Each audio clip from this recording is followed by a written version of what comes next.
So, what is up, everyone? Hello, hello, good morning, good evening, good afternoon, or whatever it is in your time zone. It is your Demon Lord, Kurokami Amagiri. Thank you so much, everyone, for tuning in, staying, and going here. So, today is our anime weekly part 2. So, for this session, we would be talking about anime, of course. So, the contents of this stream with only content would be everything that happened for anime last week. We won't be talking about episode 3s of some animes that recently appeared this week. We would only be talking about what last week. So it would include episode 2s of few animes and episode 1s of new ones. So with that said, let's get to it. Honestly, this is the first time that I actually struggled in making my content. Um, I never thought that it would have been this hard to actually make anime content. It took me a lot, like a lot of screenshots. It took me a rough estimate of 115 screenshots just to get to where I am right now. And yeah, with all that said, let's get to it. Starting off with BAM. So we are now having our first part of our stream with ReZero. So I wanted to start it off with a bang, of course, because ReZero is the bomb. But I'm believing, of course, the best for the last. So what we have here is, of course, with ReZero, we would have Otto telling Garfield the reason why he called or lured the Ryuzus out, actually including Garfield, just to make sure that he doesn't interfere with Subaru and Emilia talking. Well, this episode is actually quite one of the best things that you've ever seen in the anime. Otto best girl. Nah, he's a dude. He's a dude, man. So with all the trash talk that he actually does with Garfield, he was actually able to successfully steal Garfield's gemstone during the confusion and drops him to a hole. Quite surprisingly, that actually Otto is actually has abilities and he could actually do something about Garfield, which is quite surprising. I can't believe that this dude actually has a fighting potential. That makes it all better. Sounds wrong, but yes. So with that said, we actually get to see more of Otto's past, the backstory on how he's actually able to use the bugs at will. So it appears that Otto actually has the divine protection called Soul of Language, which helps him communicate and understand with the living and non-living beings around him. Well, I'm not sure about the non-living, but he can mostly understand what even animals could say. So I think this is similar to Gold Roger's ability on One Piece, where he could actually understand the language, all the languages in the world, which is why he was able to conquer the Grand Line. It's been a while though since I watched the season 2 of ReZero. Oh my god. You gotta start, man. You gotta, if you have zero knowledge on what's happening for season 3, I suggest rewatching season 2. Rewatching is fine, actually. Rewatching makes it better. Like, you can view everything that happened again. And the fight between the Hakuge, the white whale, and the knight, the old man, Oh my god, that was breathtaking. It's probably one of my best anime scenes. Stuck in episode 11. I'm sure that you can get through it. Still, why are you stuck in episode 11 though? So this ability, of course, lets him perceive things which isn't supposed to be perceived by others, or something that people can't usually perceive. With this ability, it makes him hard to actually understand anything at a young age. Although although his parents thought that he could be sick and they contacted all the doctors in the world, sadly they couldn't heal him because his ability actually drowns out the sound of everything that he receives. So for our human ear, we only have certain frequencies on which we could actually receive or perceive sound. But I think for Otto's case, his ability removes that limit. It lets him listen to everything. So, which gives him a hard time to actually listen to one single thing properly. And everyone has to take note that the divine protections in this world are rare. Like,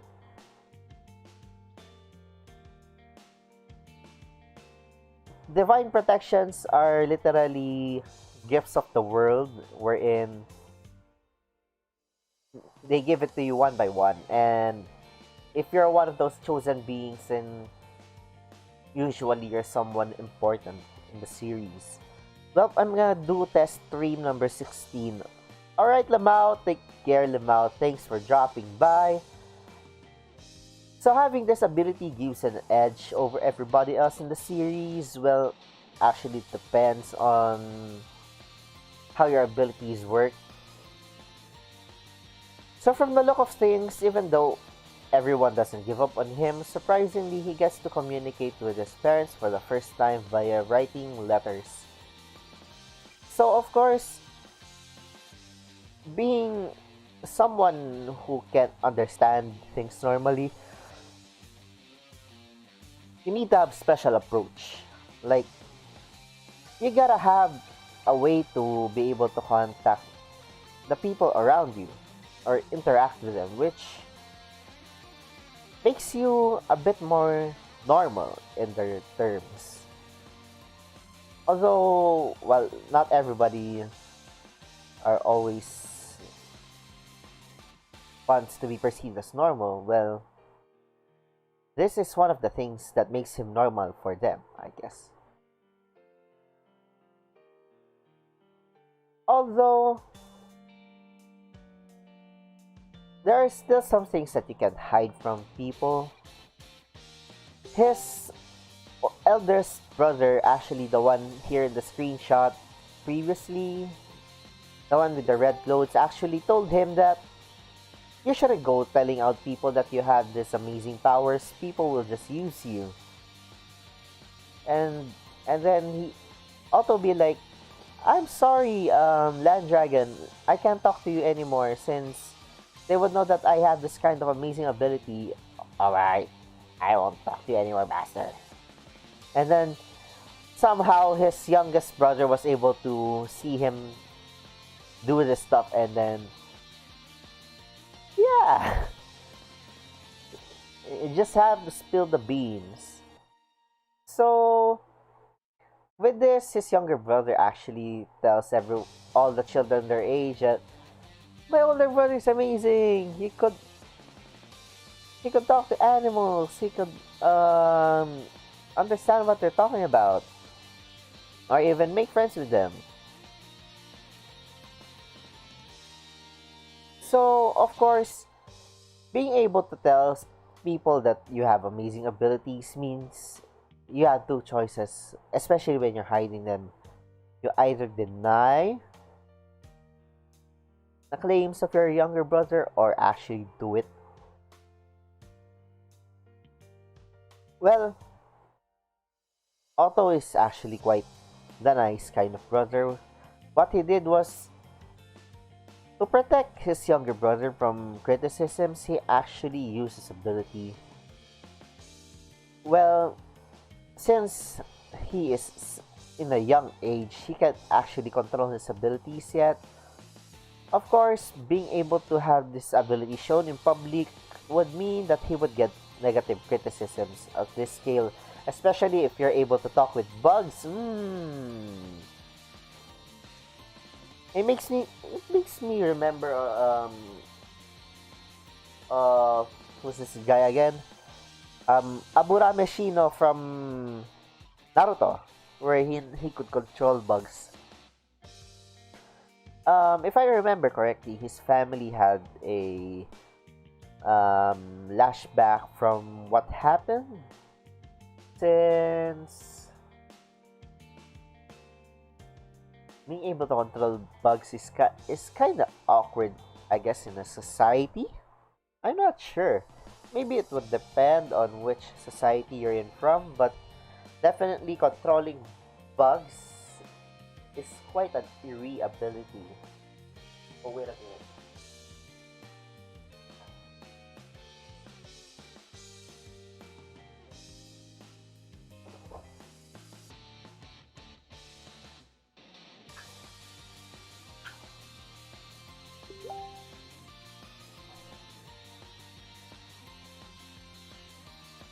And then we're back.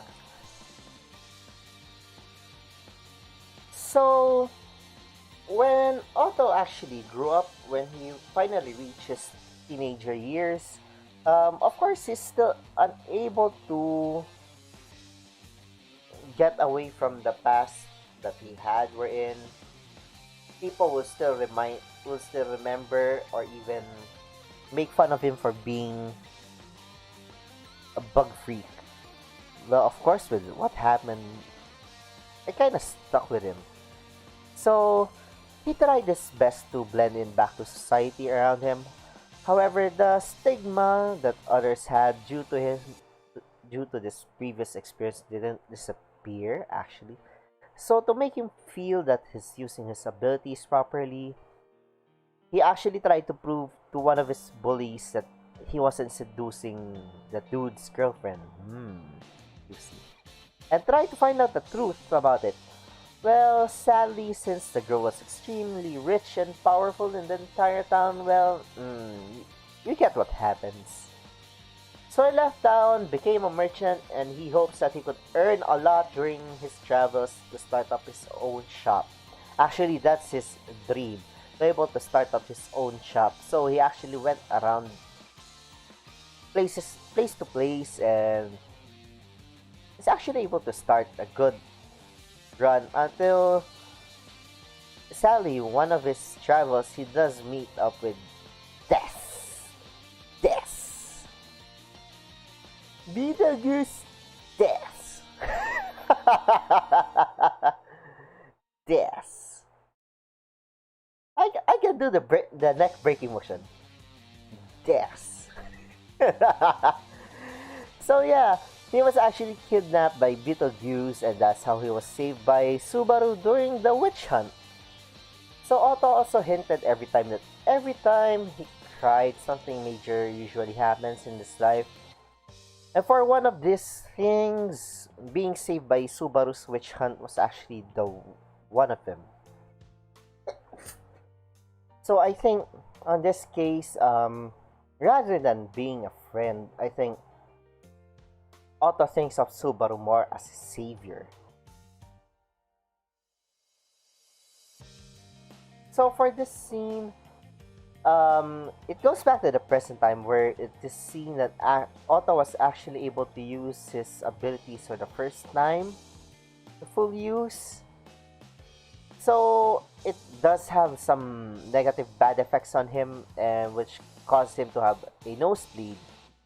Although for other characters like Reinhardt, the captain of the knights, the red-haired cool dude, we can't be sure if using your own divine protection would put you at that kind of risk as well, wherein your nose bleeds, or you just end up to being someone like Otto who doesn't use his skill at all, and then suddenly ends up with nosebleeds. So of course, Garfield is able to escape the hole and chases the shit out of Otto once again. Of course, he's always pissed. Yes, I'm looking at you, Bahogo. So on this scene, we're able to actually see something amazing. Um, for the first time in his life, we're actually able to see that the mad, yes, this mad lad is actually able to get Garfield injured. He actually threw a lot of explosive nut to Garfield, and actually, it kind of reminds me of One Piece. Who's this dude again? Usopp. I was able, yes, it's something similar to Usopp's exploding plant things. So, him actually to the point that Garfield was actually able to admit that you're actually man. Wow. Like, if I were in Garfield's position and you were actually able to injure me despite me calling you a wuss, man, you might be actually be a man for once, and yeah. So when, of course, Garfield being usually the pissed off asshole, give me back my stone, bitch. And then suddenly when he was about to end Otto, of course, Ram appears, and Garfield was surprised that Ram is actually helping out Subaru despite him actually knowing that Subaru and Roswell have different plans. And Garfield was actually getting his ass beat by Ram. Yes, literally. Imagine him transforming into his giant tiger, wolf, whatever, and getting his ass handed over by the cute maid. So somewhere during their fight, that tsundere maid actually praises Subaru for once in her life. That whenever Subaru does something regarding life and death, somehow it always works. Like, she doesn't know that Subaru has his return by death, of course. So for her, being in the experience that experienced only one timeline, Subaru always comes up with unique solutions to every life and death situation they've been at, and they're still alive at some point, so she kinda respects his cockroach-like tenacity. So it made her believe that each and every step that Subaru does during these situations would be the answer to their current problems. Like, he was like, you're the last choice. You can do it. I'm sure you got the answer. And Subaru be like, return by death. Ah!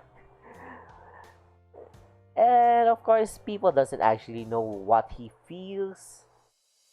Every time he experiences the side effect of his ability, but still, he still can't tell what his ability is, with the witch actually grabbing his heart. Finally, I caught one of your streams. Hey Aika, welcome, welcome, welcome. So this is one of my special streams. This is called Your Anime Weekly, wherein I talk about anime. So I talk about the anime for the previous week, not this week. And not the last week. So finally, we get back to the scene. Actually, when they started fighting, it finally goes back to the scene where during the last episode where Subaru finds Emilia. So from episode 1. So episode 1, it ends up with this scene. And it finally returns to this scene on episode 2. So finally, during this scene, Emilia was actually surprised that Subaru is angry with her. However, she's having a hard time to believe Subaru now since he broke his promise to Emilia about not leaving her alone. Same goes with Puck. But actually, Imagine being a girl who's actually stuck in ice for so long, being the center of hate of everyone who sees you because you look like the witch, and then you only have one friend, one family member, Puck, who told you, "I will never leave you," and then suddenly he left. So, of course, you'd have to rely. No, not actually, not all the time, but there would come a time that you'll have to rely on someone else, which turns out to be Subaru in this case. So, when Subaru promised her, "I won't leave you," and then she says, "Alright," then turns out that later in the evening, he actually left, and when Emilia woke up, like, "Yeah, you broke your promise, I don't wanna talk to you." Of course, with all that bantering, of course, Emilia says, "Why would I trust you? You left me." And then, finally, the man grew some balls and actually confessed his feelings to Emilia. Yes, he finally grew the balls and actually confessed to Emilia properly. Emilia Gasquida! That kind of stuff. But yeah, so sadly, of course, since Emilia is really pissed at him, so she doesn't want to accept Subaru's feelings because she strongly believes that Subaru just keeps on lying to her every time. Although throughout this conversation, he did the same thing that Rem did to him during the time that he was depressed about himself, and told Emilia that he's aware of Emilia's faults, misunderstandings, their fights, and even her shortcomings. So even if Emilia might lose herself due to the memories that were returning to her slowly but surely, he would still love her anyway. And of course, he even got a free boost from his mom with the memory back during the trials. And holy shit! He does it! Excuse me. So his efforts of finally dying, reviving, and repeating this process all over and over again, he finally got his greatest wish rewarded, and finally, he is able to kiss Emilia properly.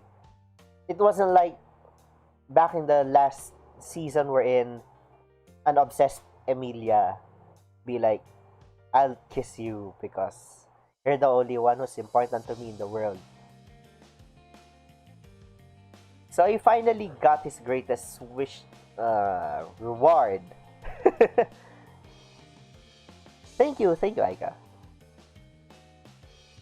So from the look of things, surprisingly, Garfield was able to beat Ram and Otto. No, he didn't kill them. Like, I'm assuming that Garfield was able to meet Subaru properly without killing him first before he get to talk to him. So I'd also assume that he'd find out something from Otto which made him talk first rather than finishing off Subaru immediately. So if I were to be the type to kill the girl of my life, for example, for Garfield, which would be Ram in this case, I wouldn't take the time to actually greet you and actually kill you first before greeting you. So the fact that Garfield actually greeted Subaru first before doing anything means that he probably left them unconscious, left someone for them to heal themselves or something like that. And that goes for the end of our ReZero. So ReZero gives me good hope. It gives me good hope for something that I hope to see improve. Not actually improve, more like I'm sure there would be more plot twists coming in for the next episode, and I'm actually excited about it, and I am hopefully able to make another review and talk about this.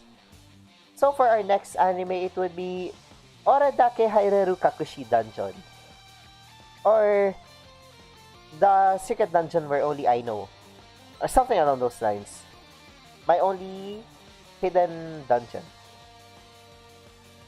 So anyway, so let's get back to the start of the anime. So we hit it off immediately with the Brocon Imoto, immediately praising her Oni-chan that he passed the Hero Academy examinations, although the slapstick comedy on this one kind of hurts for the dad. Since he'd be like, hey dad, there's actually a tuition fee for my school. Oh yeah, sure, how much is it? It's around 300,000 gold only, don't worry. Uh, yeah, we don't have that kind of money. And then they might be like, oh, I'm sure you can earn it. Your Onichan is a great person, and like, I'm sure you can earn it. We don't care about that. And oh, my daughter is talking to me this way. So, yeah, it's kind of hard to get that kind of enrollment. Actually, even in the real world, in outside of VTubing, 300,000 is a huge amount. So, for this anime, I kind of feel the pain that the dad would be going through. So, with that in mind, of course, he consulted his master to see what are the options he could do to earn. So, well, defeating rare monsters from the dungeon was a choice. It would bring him unnecessary attention. So instead, he was advised to enter to the Adventurers Guild, where he meets the next babe Lola. Yes. Yes. I kind of like Lola's character design actually. So, since registering to the guild requires adventurers to write down their skills, he had to write them down. However, since his skills were from the guild founder, the receptionist was kinda skeptical. Thus, she had to let him use the discerning book to see if it was legit. And since he got it, there was a delicious fan service. But of course, I won't show the delicious fan service since it might be dangerous to the public. I kinda still wanna keep this stream safe, of course. So we're gonna put aside the fan services for now. So as I mentioned during the last episode, his skills may be OP but not all powerful. So he was able to get the headache immunity for his great siege skill. However, he still suffers a bit of the damage from the headaches. So this shows that even though that you may got certain skills to negate the side effects of other skills, I think it would depend on the category of skill that you're trying to negate. It wouldn't be much effective. So I think he still has to find ways in order to counter the headache. And of course, since this is an harem anime finds its ways. Yes, you lucky bastard. So he gets to kiss everyone in the series like it's no big deal. Hey, I got a headache. Kiss me.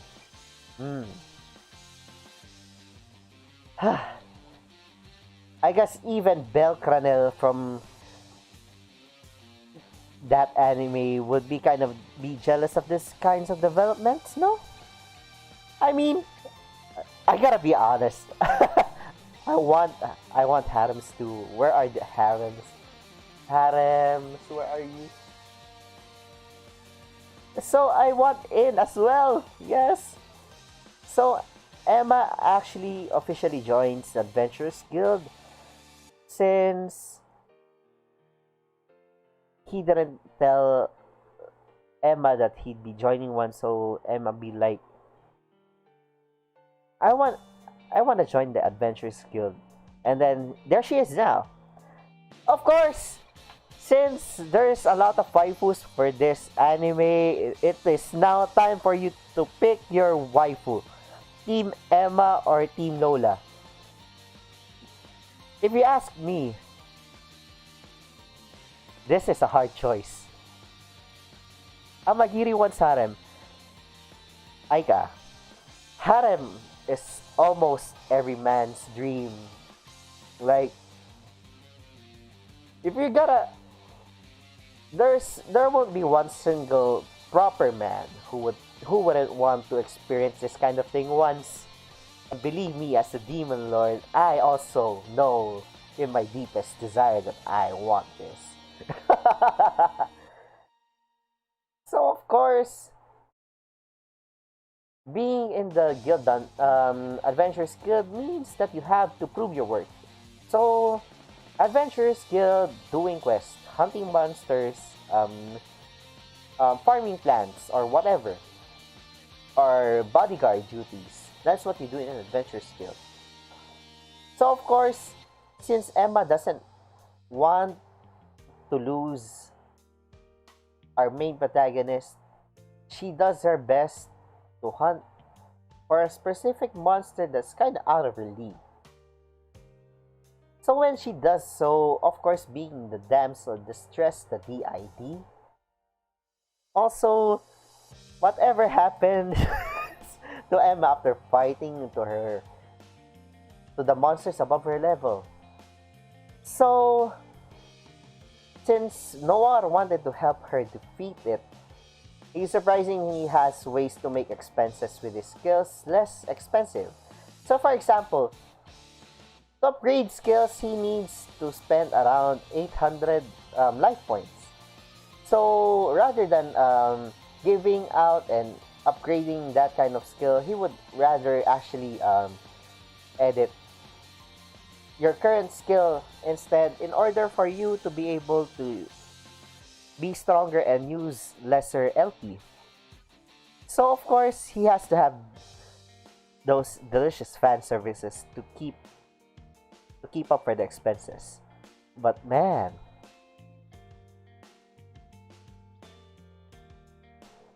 I haven't tried nibbling ears before. They say it's fun, but that's for a topic for another time. Man, this anime sure knows how to keep them anime fan services rolling one at a time. So of course, being that OP anime, it's not new for everyone to see from the guild cheering on you, and a lot actually depend if it were in a different isekai, like for example Haito Genso no Grimgar, things might have been different. I mean, if it were other adventure guilds in other animes, instead of people praising you, they might have been jealous of you since you were the overachiever kind. Bel Cananel from what's his anime again? With Hestia, Danmachi. So for Danmachi, Belcanel gets his share of sentiment since he levels up too fast or becomes stronger too fast. So it's safe to say for this harem anime, it doesn't end up that way. Ears. Someone's interested. So of course, for the next anime that we're gonna talk about, before that, Ore Dake Kakushi Haireru Dungeon is a fun anime. So I actually got myself to looking for one of the mangas of this anime, and it turns out it's really fun. Like, this anime, this novel, it was originally a novel. So this novel never runs out of fun things to talk about, and it's really hilarious. So I would definitely suggest for the viewers out there to, if you're able to buy the light novel and support the author, please do support them. So for the next anime we would be talking about, it would be, of course, Log Horizon. We gotta balance out things on what is good and what is not. So our good anime for now would be Log Horizon. Before that, I gotta open first my window. I'm starting to get hot here. I know I'm hot, but man.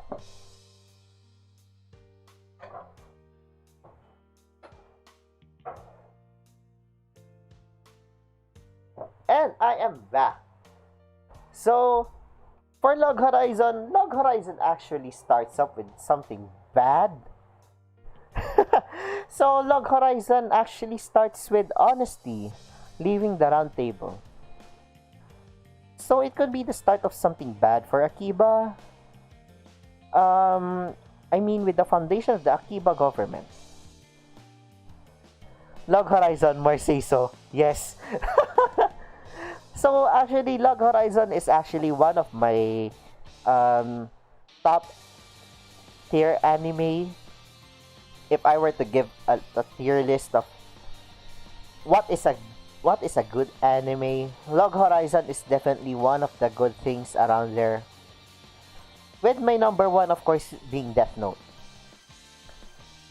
I'm sure there are other fans there who would say, no, it's Full Metal Alchemist, no, it's others. But for me, just for me alone, I believe that the best anime would be Death Note.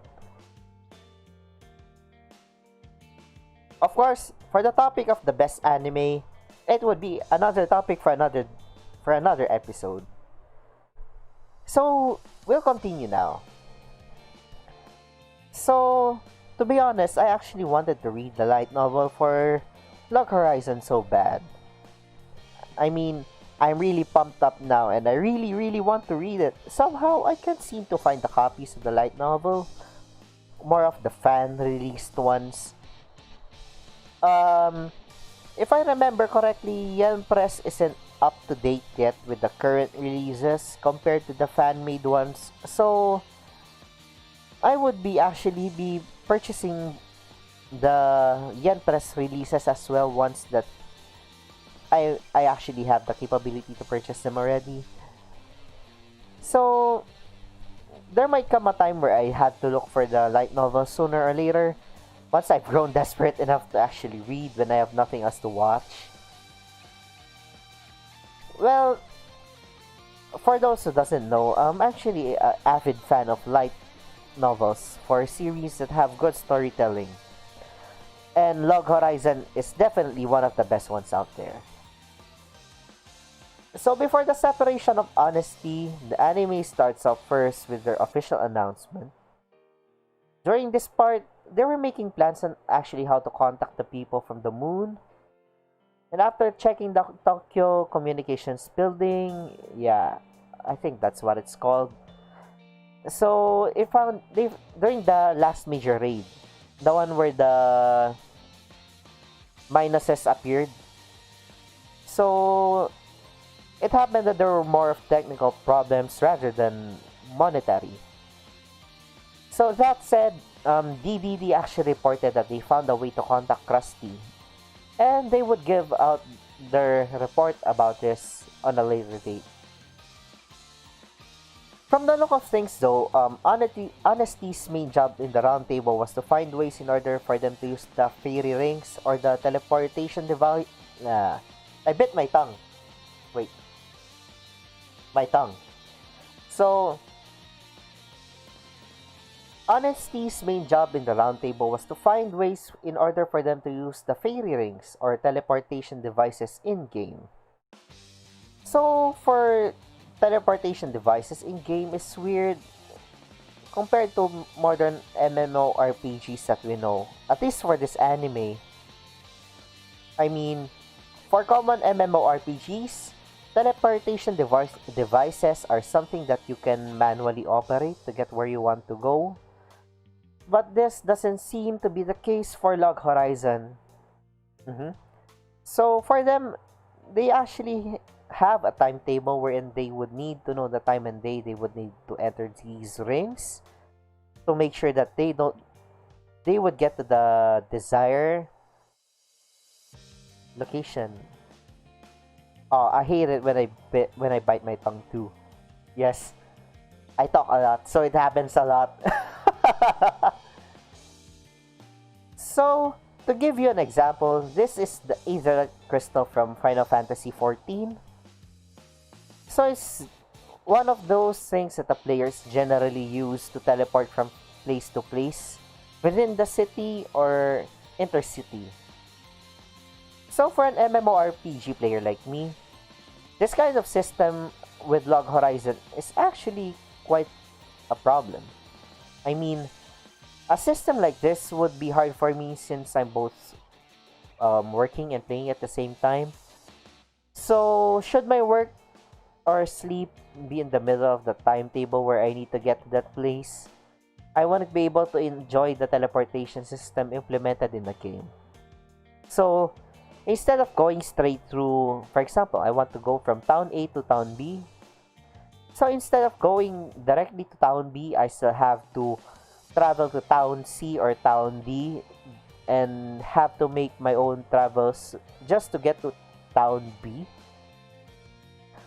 So this is something that I wouldn't enjoy. But I'm surprised though. I'm glad that even that the players in Log Horizon weren't complaining about the system in the first place.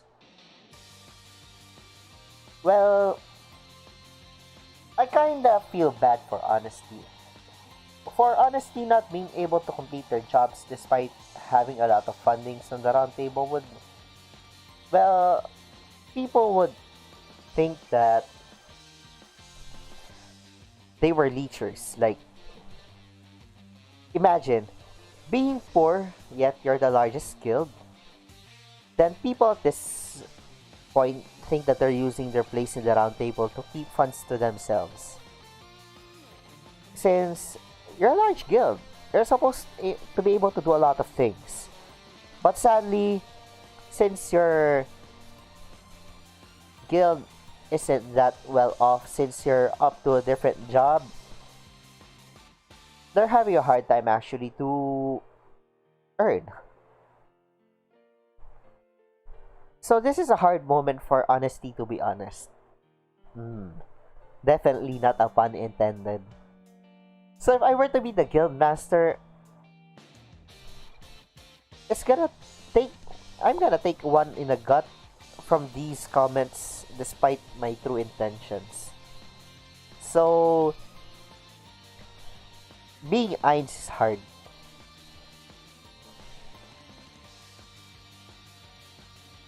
So with that out of the way, Lenesia's mother, Lenisha, or Rainesia, actually depending on how you want to say her name.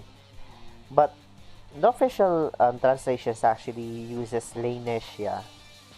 So Lanesia's mother, Sararia, appears and talks to her. So from how she describes her mother, it seems that her mother has the most authority in Maihama Kingdom compared to her grandfather, it seems. So her mom is kind of similar to how it goes to Tate no Yusha no Monogatari. Yes, both queens are hot. Damn! So from this point on, her mother is asking for updates about the current adventurous actions and how it would affect their daily lives and business apparently. Her mom has expectations for the adventurers at least since they're doing so well. So I think progress is definitely an option here. And then of course, suddenly the mood gets heavy and then her mom decides to her that she'd get engaged with someone from who she's not fond of. Apparently the dude is the most powerful guy in Yamato. So he's definitely the richest guy in the server. Wow, I wish I was that rich. And having them married off would secure their position to the royal family.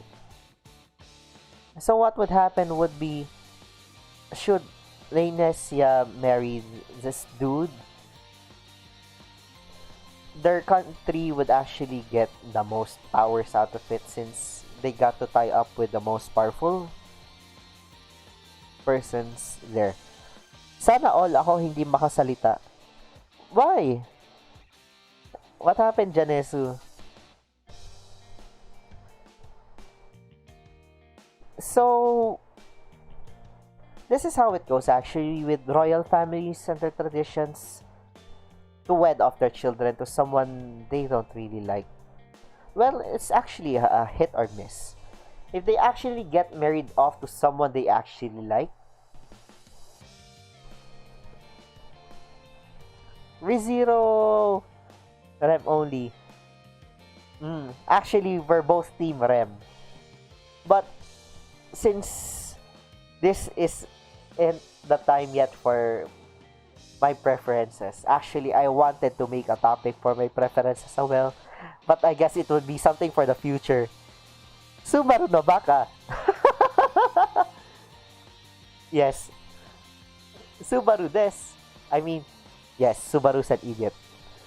So, I guess both in real life and in anime, some of the traditions like this of being married off is still quite kind of visible. Well, from the way her mom talks though, I can assume that she already realizes that Lenesia has feelings for Krusty. This would be the reason why she tells Lenesia to prepare so that she wouldn't have any regrets. And I think I know where her mom wants to see this going. Mom, you're doing bad stuff, I see. So, in the middle of the night, actually, when her mom leaves, Lainesia's maid actually gives her good advice. And actually, it's a sound advice after the mom and daughter talk. I could actually learn a few things from here and there. Well, there are some instances in your life where you can definitely say that you want to give your all to something you want to do. So while that passion is burning, do what you can to achieve it. This is nice. This is definitely nice. So during the disappearance of Krusty actually, so Shiroe made it to a point to investigate to see if there are other people disappearing as well. Bongimo Gamer! Hey, Jankoloy! What is up? Welcome, welcome. Welcome to my Anime Weekly. No, rather, it's your Anime Weekly. So, pag-uusapan lang natin dito would be last week. None of last week, none of this week. Purely last week only. So, if the anime played on a Monday or Tuesday, I won't talk about it. So, as it turns out, not only Krusty disappeared, but actually a few number of people have gone as well. So, some people actually disappeared during the apocalypse. So, it turns out that the item effects actually happening is already something going on before the Death Reaper site actually gone bonkers at them.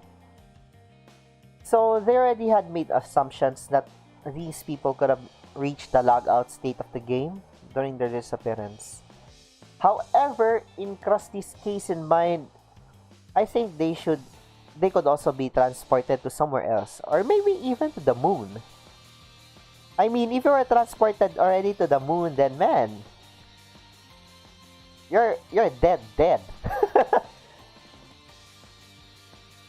So at this point, actually Karashin and Shiroe have their doubts with Ainz, the guild leader of honesty, as they may think that he would be working alongside with Hoden, or Waden. However they want to say it. You get it. Just plan. God damn. So with Westland having power struggles with Eastern Federation, having Ainz on their side and being part of the round table makes it hard for them to make their movements on their end. I mean, it's like having that double agent So it's hard. It's gonna be hard for them.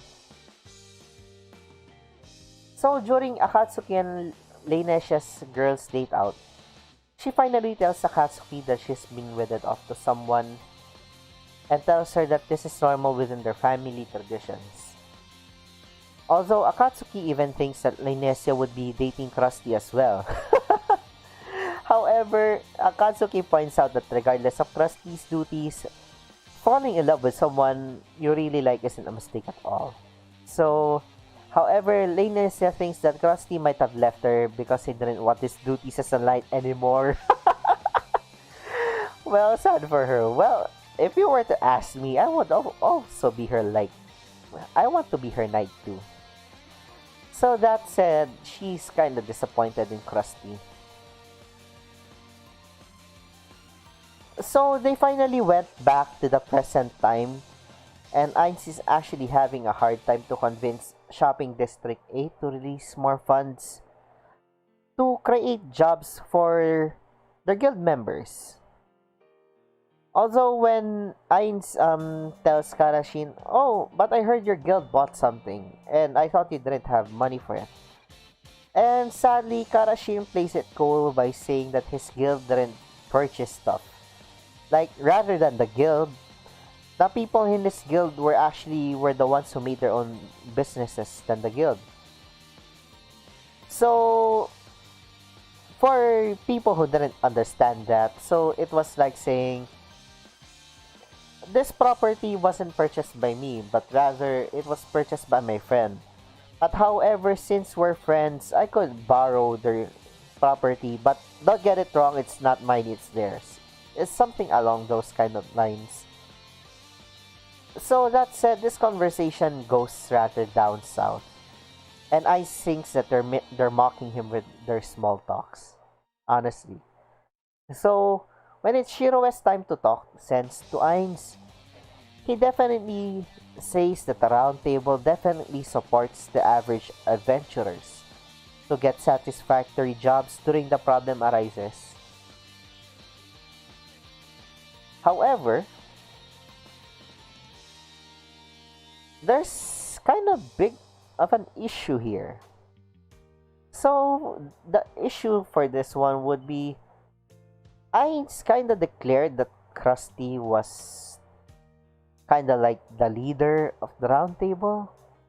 So since the leader of the round table is absent, he thinks that the round table is currently dysfunctional and useless at this point. Although Shiroe, however, points out that even if the no no no the round table isn't a governing body. So it is an autonomous group of guilds that only helps maintain order throughout Akiba. That's the round table. It's not a governing body. So even if Krusty kinda approves of Ain's suggestions, it doesn't necessarily mean that the others should follow the decisions laid out by Krusty. So, with Ainz being pissed off at what they told him, honestly dropped themselves off from the round table. Finally, this is the part in the anime wherein both banners of Westland and the Saigu family were erected in the Honesty's guild mansion. And then, of course, Ainz was declared Duke by Westland. So this signifies... no. This signifies the fall of Akiba for being an almost neutral ground with the Eastern Federation. So the fact that Ainz did this would mean that Akiba might become a center for war for the coming episodes. So, Log Horizon is finally getting hot. It's time to get those popcorns. I'm getting that feel wherein Akiba might be the next war zone. Since It is like literally Westland saying, this land is mine. So, for the people of Eastern Federation and for the people of Akiba, they're being colonized. So it might not be far off that a war might happen. And man, if there would be a war, it's gonna be hard, especially for the low level ones. So for the next anime that we would be talking about, it would be Komodesugana Nika. So before I show you the next slide, just a heads up, a warning.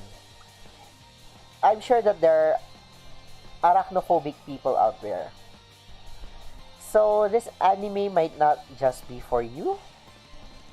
Or if you're in the middle of trying to fight your fears from this one, then this anime might actually help you out.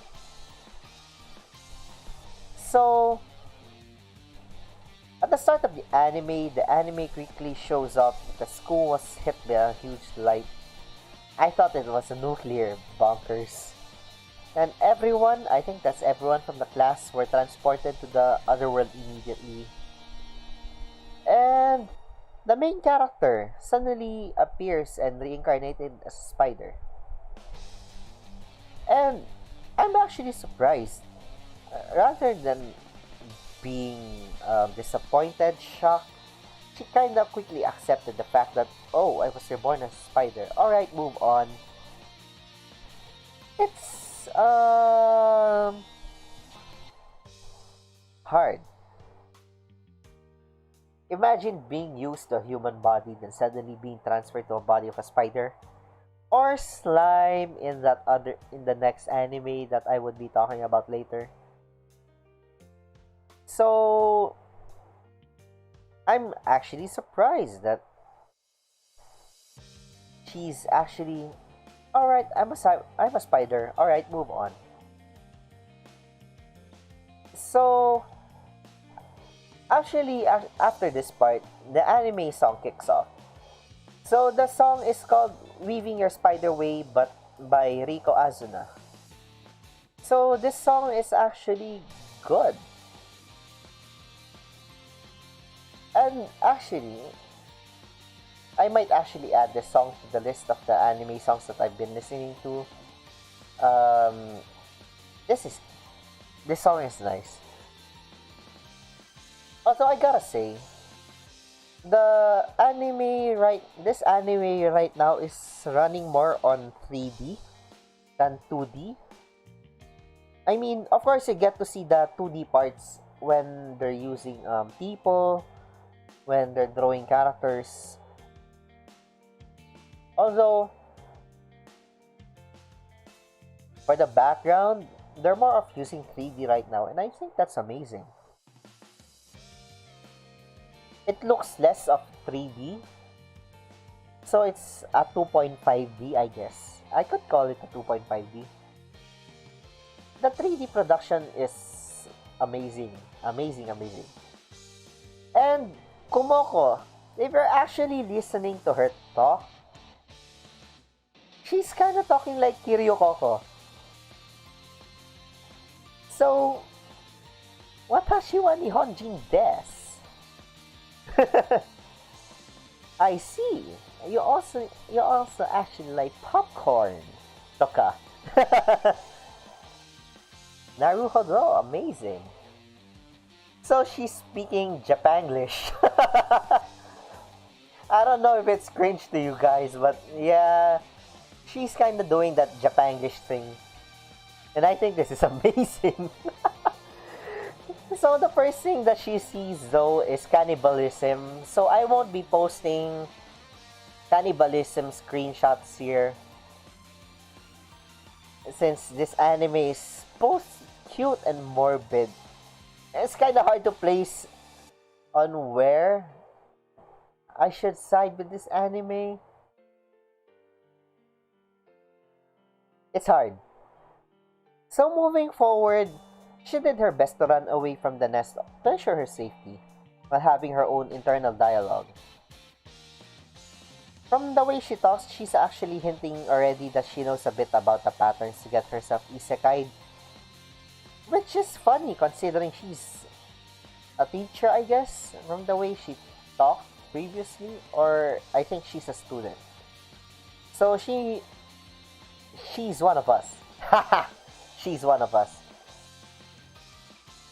So for someone who reads light novel, she thought that maybe having appraisal skill immediately right off the bat would give her some incredible ability to have a world appraisal skill. You know, it's something similar to Hajime Nagumo's skill in Arifureta. Japanglish. I don't find it too cringy. Really? So I guess it depends on the speaker. It might depend on the speaker. So, it's something similar to Hajime Nagumo's skill in Arifureta, I think, to be honest. I think that's what she was expecting. Turns out she had it all wrong. And she mentioned that she's a gamer. So it turns out that having game knowledge would actually help her in this situation. So, I get this. What's this? Rock. No, it's gotta be something else. Rock. No, I'll find something else. I'm sure my appraisal skills is OP. What is this? Wall. What is this wall? Holy hell. So of course, she has her own bad times as well. And this anime is quite funny, to be honest. I don't know for those who have arachnophobia if this could help. But for those who doesn't have it, I think they might enjoy this anime. So after checking her surroundings, she and I came to the conclusion actually that she might have ended up in a super high level cave. And so that said, she has no choice but to look for other alternatives for food. Well, actually, if I was her, I could have also appraised the crystals that were surrounding her, but I don't know why she didn't. I mean, you gotta be, if you're a gamer, man, you gotta check everything by detail. Like, I would have even checked shit to see if it was golden ship. And who knows, it might have been tradable and worth God knows how much. So, yeah. I think this is the only part of her which I was kind of disappointed. She didn't even check the crystals. And then, of course, she showed her backstory. So that she used to be a hikikomori type that didn't actually have much friends. So this is quite unusual actually. If she was actually a teacher, so she actually gotta step out of her comfort zone to just be able to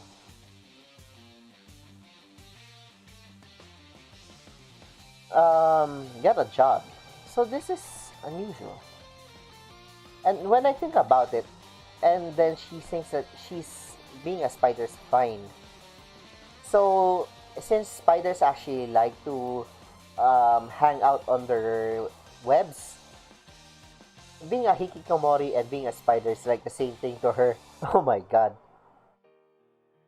So when she was really, really hungry at this point, she had to eat the corpse that she found just to live. And then she got the weird skills that people don't normally have. Kin eater. So you kind of guess why I don't want to put those screenshots here. I might get banned right off the bat. So I don't want that to happen. I still want to continue our weekly anime. So of course, she went to try out stuff to see if she could get new skills. So she did stuff that could hope get skills. So she tried dancing. And oh my god, I gotta say, this is cute. Holy shit, this is cute as fuck. I mean, You gotta side with me on this one. Her dancing spider is cute. And of course, I think getting to her bad side is a problem. Since she's a spider and she doesn't really have those hands to work with to form a handshake, so she's kind of dangerous. She looks like she's someone who'd be eating anyone that would go against her, and I think that's someone I don't want to mess with. Cute indeed. I know, right? She's so cute. So upon moving to the next scene, it is shown here that there were the others who were reincarnated as well. Well, of course, not everybody gets to be a human at this point. So I thought it was just a special case for Kumoko. So it turns out that there were people who were reincarnated as elves, humans, and even ferrets. And also, some dudes in the real world were actually reincarnated as a woman. Damn! Awkward. So in that sense, this world is huge. And the goal of the current class is actually to find all the surviving students in their class. So I think this anime would be a lot of fun. This anime in particular, I think it has more of a comedic side rather than the gritty stuff. So if you're into gore and comedy, welcome to the right place, I guess. So the ending song is cute. And it's weird as well. So the ending song titles is called Ganbare Kumoko-san by Aoyuki. So it is sung by Kumoko. And this song is actually hella funny. I tell you guys, it's metal, it's pop, something I can, it's something that I can uh, explain properly. You know what? Just listen. Just listen to the song. I'm telling you right now, just listen to it. And I'm telling you guys. Mm, Amagiri, why do guys cringe thinking how they might turn into a woman? Hmm. Good question though. I think the only cringe part about it, I guess, for guys would be they would be missing their junior. I mean, I gotta be honest. I love my junior. So having my junior gone is hard. I don't want to even think about it. So yeah, I'm not sure about other guys, but I'm sure that there are other guys who are actually happy to find out that they would have been reincarnated into a woman. So for cringe, it might be to some people only, but don't get me wrong, it's not everyone.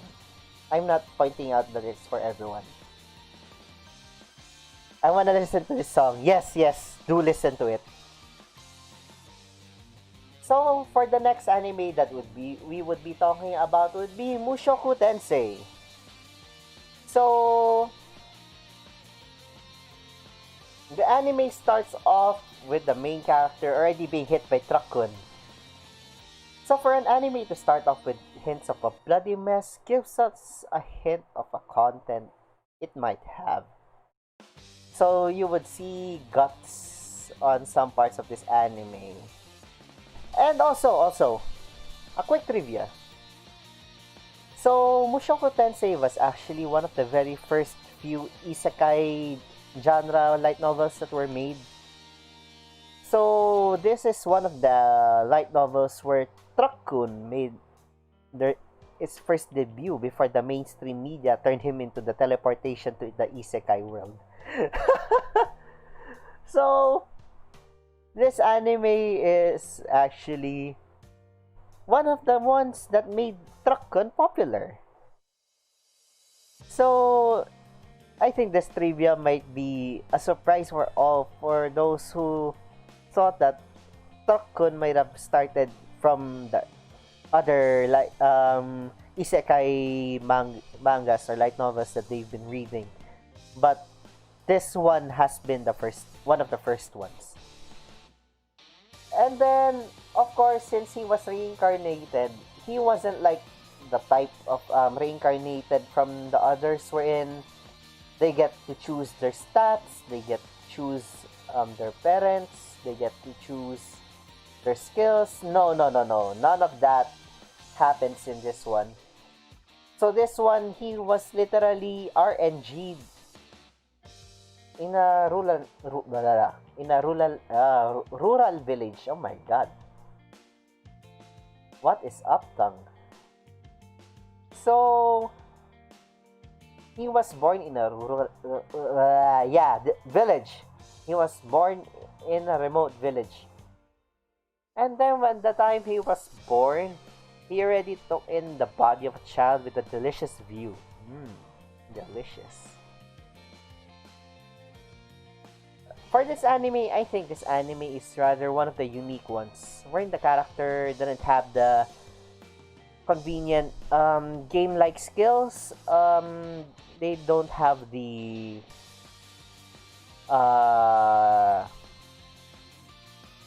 MMORPG-esque skill selections. So for this particular anime, he had to learn everything from scratch. So this includes language and magic. So I guess the perk that he would have would being born as a child would be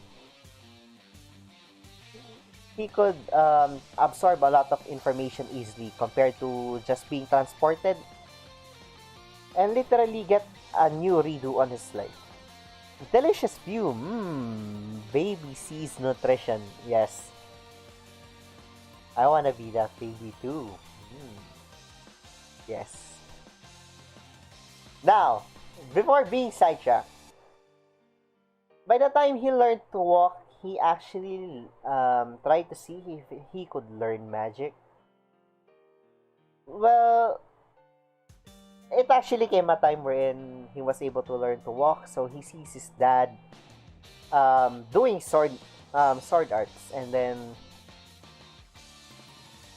sword practice, and then he's like, oh my god, my dad's a chunibyo.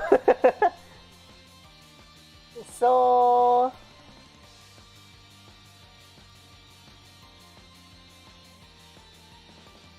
he kinda falls off with his head first, and his mom uses healing magic.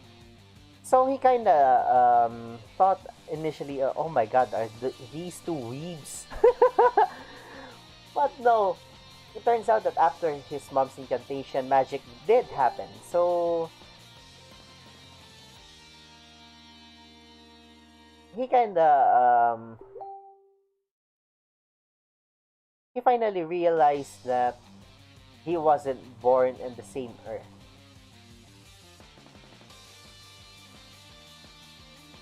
So by this time, he finds a spell book and learns how to read it, and of course, tries to do magic on his own. That moment when you caught doing sword arts. No, son, I'm not Kirito. Believe me, I'm not Kirito. Oh, wrong anime. So, since he was a reincarnatee, he learned languages in a short time. So imagine being born then 6 months prior, you get to learn languages. So it's hard. I mean, if you were the parent, you'd be shocked to death probably. So what he did was he practiced magic. So he tried from the spell book and success. He was able to do magic for the first time. So, by the time that he wanted to do a second water ball, he kind of runs out of magic. And yes, he kind of wetted his pants. For a 40 plus dude, wetting your pants is, I don't want to talk about it. So the good part about it, that he gets to find out other rules of magic that the scholars of this world didn't know, since he had quote and unquote prior knowledge and magic in novels and anime. So imagine being an anime fan or a novel fan who got reincarnated in an isekai world where swords and magic existed. So yeah, you kind of get the advantage of knowing what is and isn't, what works and doesn't work. And if it turns out to what you imagine it to be, then good for you. If it isn't, sucks to be you, I guess.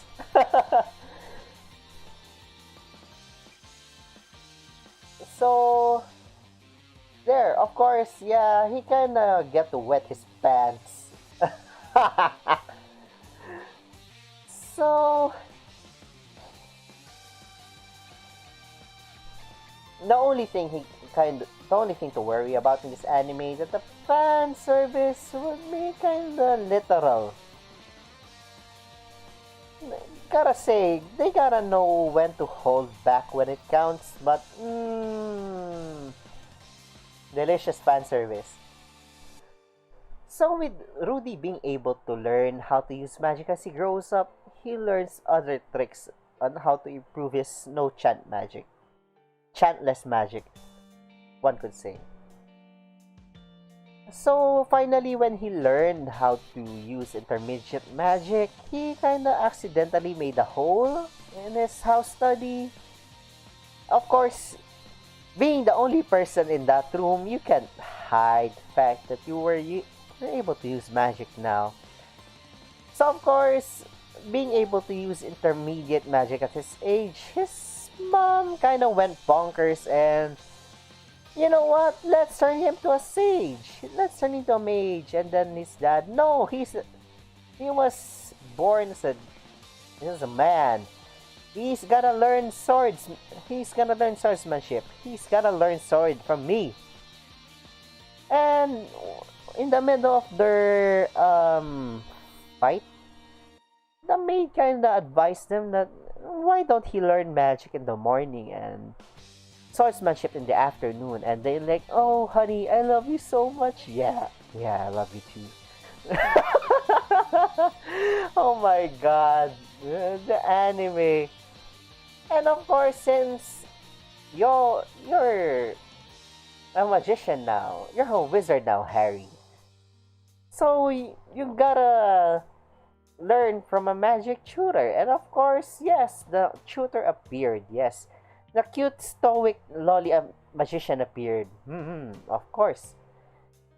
So being around the age, he doesn't being around such a young age, for him,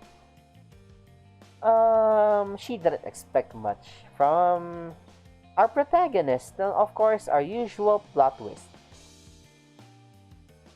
Since she was able to show Rudy that she can do different kinds of magic, simple praises from the child gets her happy. You tsundere, you. I know you're happy about it as well.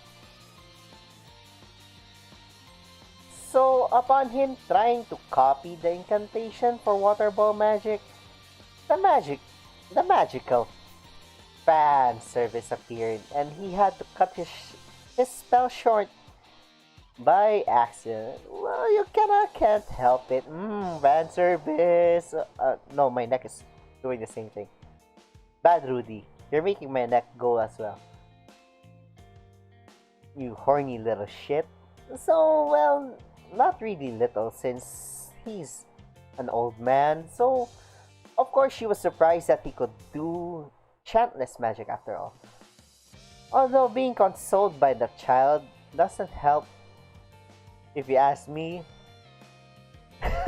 Well, he's a man child. No, not that kind of man child, but yeah, you get what I mean. So at the end of the day, from everything that he has experienced from this, it would be safe for him to assume that even though he failed his first life, he might actually be able to make a difference in this second life. So the ending song here is actually used the opening song from the anime. So it's called Tabibito no Uta by Yuiko Ohara. Man, I'm expecting a lot from this anime. And for those who aren't aware, Mushoku Tensei episode 2 is already out. So if you're also the weekly watcher, check it out. It's released now. Be sure to check it out. And yeah, for the meantime, I'll be taking a short break, like a really, really short break. I'll just get water. So, hope you guys wait for me, and I'll be back in just a jiffy.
And I am back.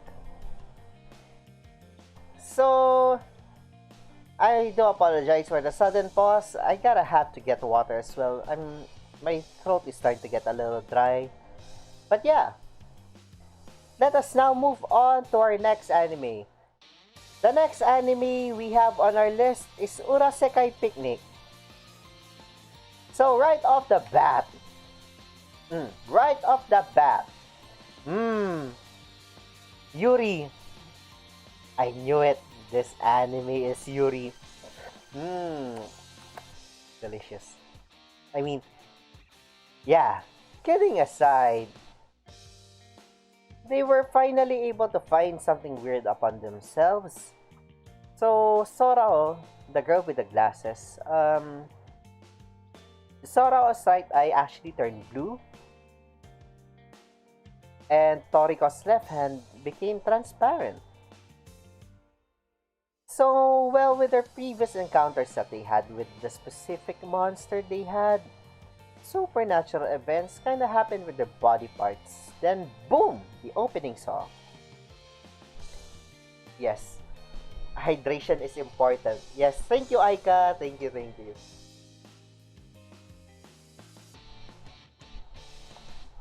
So, yeah, Yuri, yes. So, of course, they kind of wanted to have this delicious fan service, and thankfully they gave it to us. So, since they wanted to find a cure for their current situation, they opted out that asking a researcher of the Urasekai or the other world would be useful to them. Although Sora kinda thinks that Toriko's leeching off from them, from the researchers. Well, that's not exactly the case. So, this is the researcher, Kozakura. Man, she's cute. Man, but this anime knows how to get people bonked. Man. Hmm. And she's in a gaming chair. Hmm. So somehow the Urasekai is like um after them talking about it, finding for a cure. So of course she tells them that she isn't a spiritual doctor, but rather a researcher. So sadly she can't help them. Then of course they talked about entering the Urasekai. So somehow the Urasekai or the other world is like a drug to some people. I mean, once that they've encountered it, they would have the urge to revisit and revisit it again to the point that they don't want to go back to the real world anymore. So Toriko, the blonde, the blondie, this delicious blonde was introduced the isek to the Urasekai. No, not isekai. Not isekai, Urasekai. So, Toriko was introduced to the Urasekai by Satsuki. So, Satsuki was Toriko's tutor, who was also a researcher of the Urasekai till she disappeared, of course. Um, this would be the reason why actually Toriko would be entering the Urasekai to be finding for Satsuki. So Toriko hoped that Sorao might have gotten in contact to her when she met her in episode 1, but yeah, you know what happened. So from how it goes, Kozakura is actually an adult in the body of a child. Hmm. Well, that's one way out of the jail. So she's actually a college graduate, and it's safe, I guess. So I'm not sure if the animator forgot that Toriko had her left hand drew anymore, or it's just a random phenomenon. But of course, that's just me. So of course, since they did the job back in episode 1, Toriko, of course, paid half of her salary to Sorao for the work they did. One way out of the jail. Of course, that's one way out of the jail. Good job, Japan. So, yeah. At this point, she kinda does admit herself that she's scared to enter the Urasekai alone. But since Sora was with her, she was actually happy and they were able to defeat the monster there. Although Sora might think differently.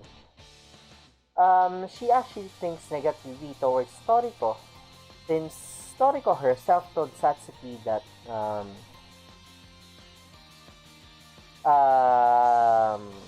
how do you say this? Toriko kinda told Sora that Satsuki was more important than anybody else in the world. Well, for Sora, who looks kinda like she didn't have close friends in school, this is a hard pill to swallow. So, of course, with those negative feelings intact, she kinda doesn't wanna go with Toriko anymore. But somehow, when Toriko be like, but you know what? Let's still meet up later. I mean tomorrow. And then she still finds herself to meet up with Toriko. So I think this counts as Sorao's dependency on Toriko. As someone she could actually talk to if she can't talk to anyone in the world. Hey Amagiri, I'm here. Hey Onibaku, what is up? Welcome to my anime weekly. No, rather, your anime weekly. So again, your anime weekly is our anime talk from this last week, not this week and not the last week one, but only the one last week. So any anime from Monday, Tuesday onwards doesn't count. Doesn't count here. So yeah, as I have mentioned in my last video, going from the real world, the isekai to the urasekai, the going from the real world to the urasekai has different entrances. I'm just listening, still at work. Alright, Onibaku, enjoy work. So yeah, so for Toriko, this elevator seems to be the easiest one for her to get into. Although the gun that she mentioned that she brought from also came from the Urasekai. And everything basically from the loot in that world is theirs, basically. What's yours is mine, and what's mine is mine. Yes, that's me. So yeah, there are other entrances as well. The other entrances going to the Urasekai would be introduced later. So at this point in the anime, Sorako is actually already starting to address her displeasancy towards Toriko.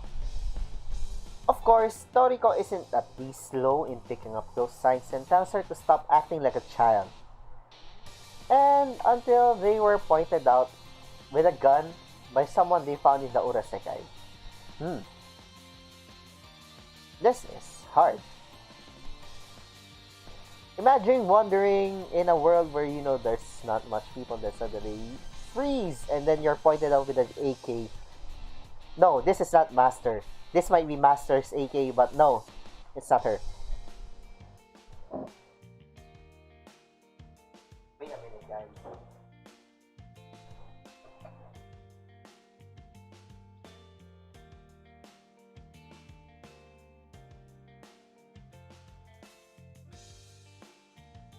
So, where am I? From the look of things, it looks like the Urasekai. Urasekai Isekai.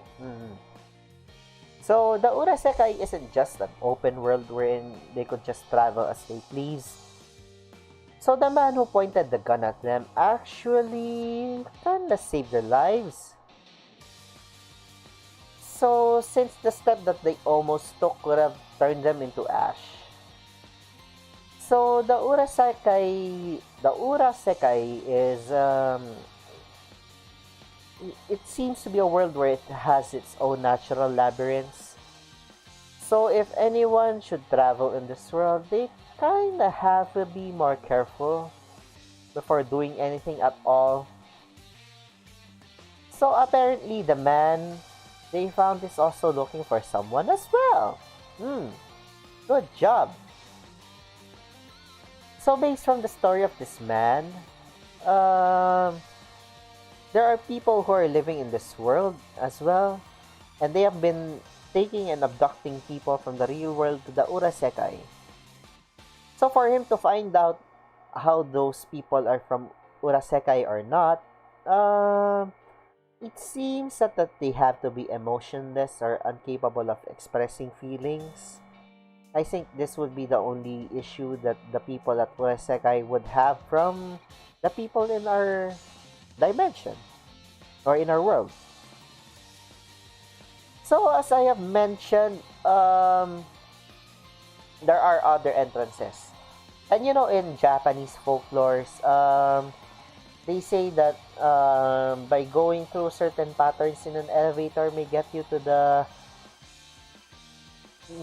hell, or maybe by walking towards this place in this certain time and you would be spirited away. Yeah, this anime follows the same principles as those in Japan.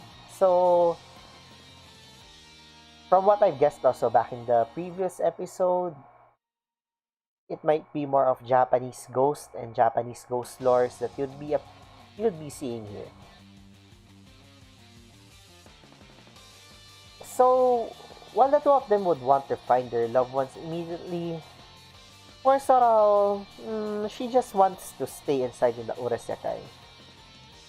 So, looks like we need more of her backstory to see what's going on in her head. I mean, for any sane person to want to stay in the Urasekai and not be in the real world anymore, probably something going on. So when they arrived at a certain abandoned location, Toriko and the guy was convinced that the Hashaku, or yeah, that the ones that they were seeing was their loved ones. For Sorao, well, she of course went after them, and then when she saw them going to the Hashaku, she tried her best to stop them. However, the guy that they were with was suddenly taken away. I mean, he suddenly vanished into thin air. Something similar to what happened with the natural labyrinth. So it's kind of similar to what happened with the dude, and he suddenly turned to ashes or something. So when she saw this happen, of course, she tried her best to stop Toriko. So for those who doesn't know her, the Hashaku is a ghost in Japan that's over 6 feet tall and interested in young male children. No, I am saying this right now. We are not talking about the other Hashaku, not this one, okay? So, for those who gets the reference, no, we are not talking about that Hashaku. So, for those who get that reference, just keep quiet. Nobody should know. So just as she thought she was holding Toriko's hand, it turns out that she was actually holding the Hashaku's wrist. Plot twist! Plot twist! So on this scene, it turns out that Sora was right. I could see the monster's true form.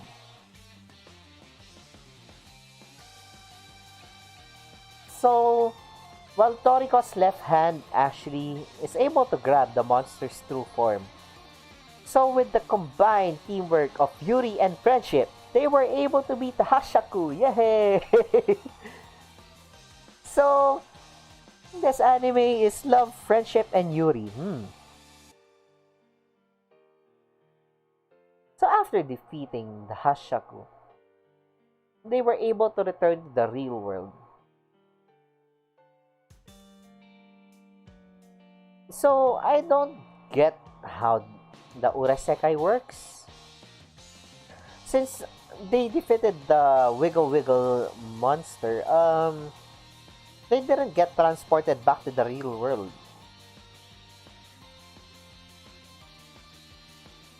But with the Hashaku, they were able to return back. So, was it because the Hashaku looked like the Torigate? Not sure. Maybe. Amagiri whispering ASMR. That's good. So now that they're back home, they were able to reaffirm themselves with what's happening, and they landed in Chichibu. So in Chichibu, that was the entrance that the guy went through initially, and somehow they were transported going to that direction. So I think the Urasekai might be Nether for those who are playing Minecraft. So you enter the Nether, enter the portal, get out, you get the next area. So of course, when they called Kozakura for the extra money to return home, then she kinda told them, I just paid you guys. I'm not giving you any more money. Walk off if you want to. And thus that ends the episode. So, Urasekai Picnic is kinda good. Wow! I don't think my ASMRs are that good. So, I don't plan on to do more of those ASMR anytime soon. Hmm. So now for our next anime, I'm wondering what Onibaku thinks of the ASMR. Hmm. I don't. It's weird to think of a guy's impression of another's guy. ASMR. Not my cup of tea. Not my cup of tea. So, for our next anime would be Tatoe ba Last Dungeon Mai no Mura no Shonen ga Joban no Machi de Kurasu yo na Monogatari. Oh my god. My breath is running out from the title. It's too long. So, the anime kicks off with the two girls. He says he was listening here. Haha. I see, I see. Of course. So, we gotta... I kinda don't wanna know what he thinks of the ASMR. So, yeah. Wait, excuse me.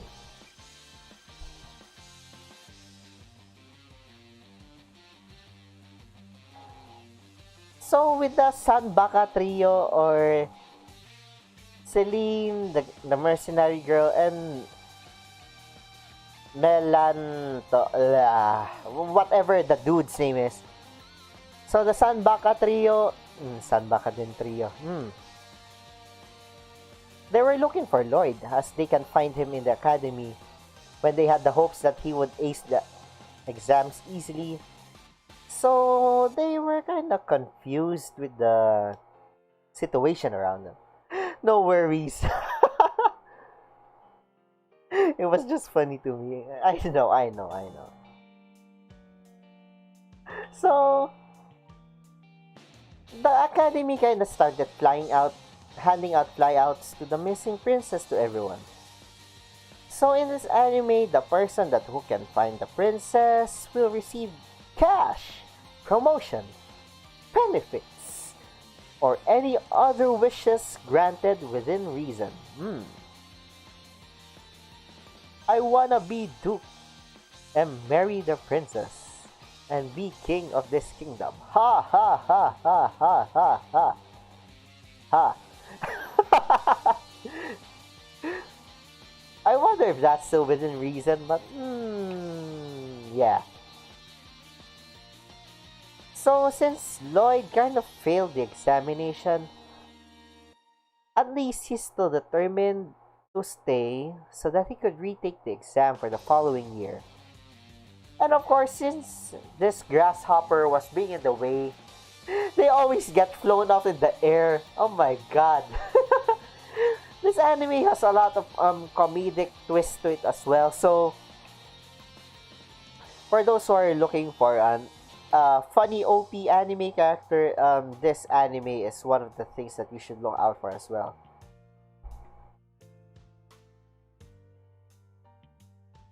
So since, like I said, he did fail the exam, and he wanted to take it next year.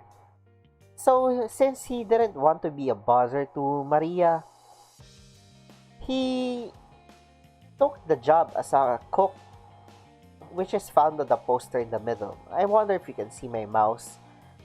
But the one in the middle, the one in the green, yeah, that's the job. That's the job that he was looking for. So upon arriving though, he was attacked by the owner, of course, as usual.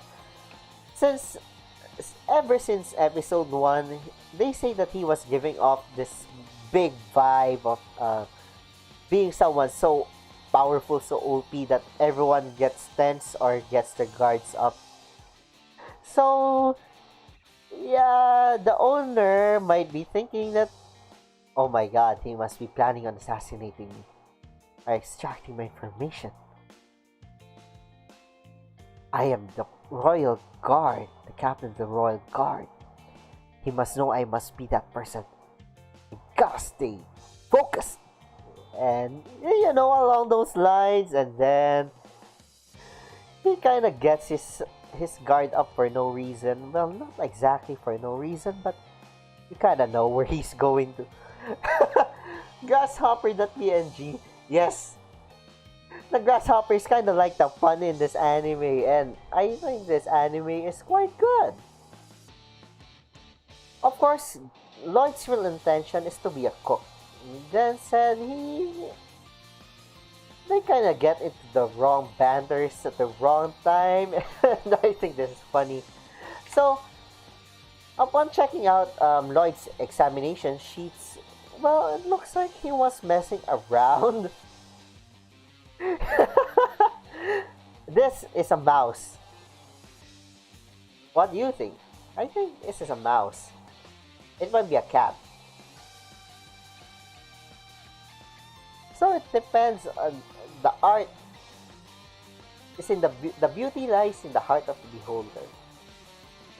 Did I say it right? Yeah, I think I said it right. So I think this is a wrap. So it looks like he was messing around. However, on the later parts, they find out that Lloyd was actually capable of writing and using ancient runes. So, for those who didn't know, I mentioned it in the previous episode. Ancient runes are long forgotten magic wherein it requires the magic of the magic capability of the user and the skills to actually write it off. So they were surprised. How did someone who can use magic runes, ancient runes, fail? So upon their investigation, actually,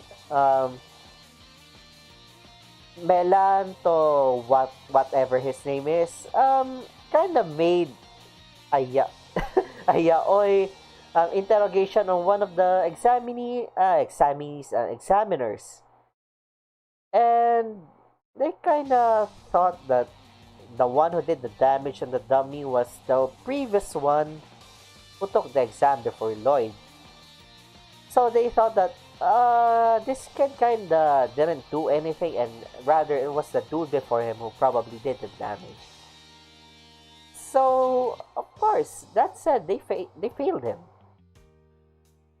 Well, with them out of their minds, they kind of went ahead and made a search party to look for Lloyd.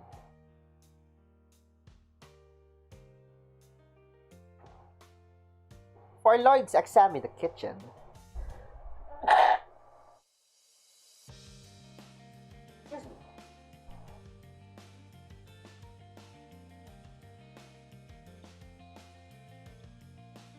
oh my god, I was hurt on stream.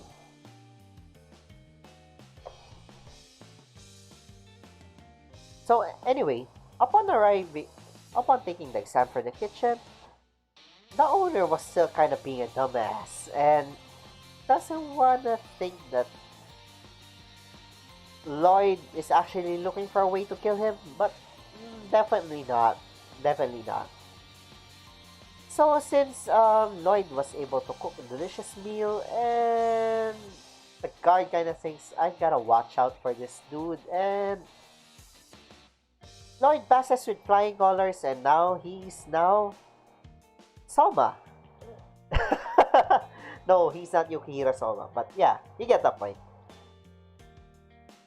So upon arriving home, he kinda tell everyone that he failed the exam. Nonetheless, though, he still pushes Will that he still wants to retake the exam for the following year to ensure that he gets inside the military. Despite this, the village chief doesn't want Lloyd to be used for military purposes, since he did came from a village full of OP heroes. So, should the village chief, the Loli Baba, find out that he was being used for war, she would have no second thoughts to take him back to the village, despite Lloyd's wishes. So, of course, this anime never runs out of the Loli Baba jokes. I feel bad for Marie.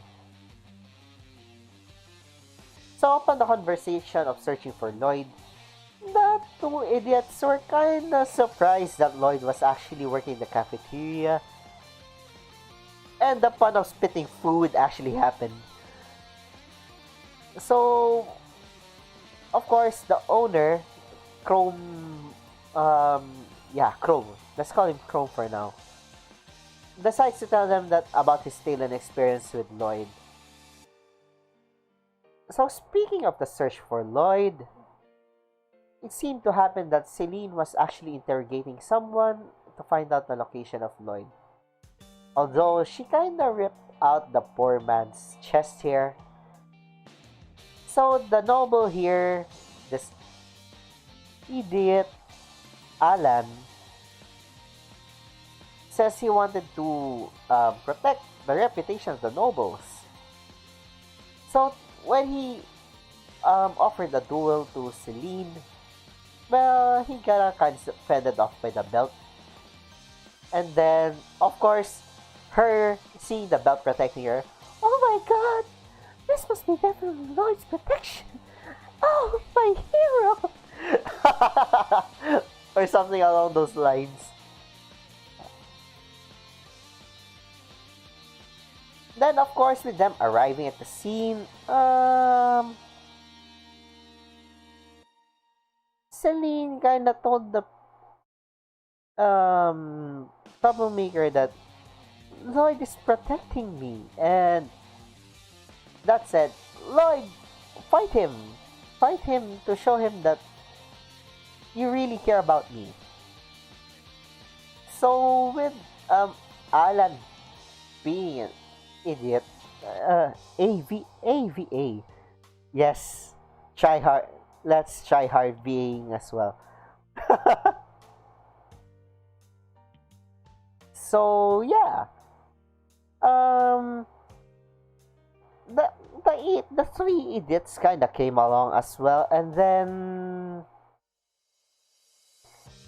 oh, Lloyd is fighting Alan. I knew it. Let's make him fight. Alan, you got no choice. Fight him. But he's a civilian, sir. No civilian. If you're a real soldier, you must oppress the weak. Oh, I remember the episode going like that. So he kind of be like, all right. I think this officer wants me to prove my strength. I might even get promoted. You, fight me. I know this sounds wrong, but fight me. And then they're like, don't worry. I know you're weak. So I'll give you an advantage. You can take the first hit. So, since Alan was kind of confident with his toughness, he was kind of confident that he wouldn't take against Lloyd. With the three idiots and Chrome actually knowing the full danger that Lloyd was about to put in his ass, they kinda immediately wanted to stop the fight. Stupid idiots. And then, when the fight was when Lloyd was about to one punch the living daylights out of him, Marie appeared suddenly and casted a whirlwind right in the middle of them.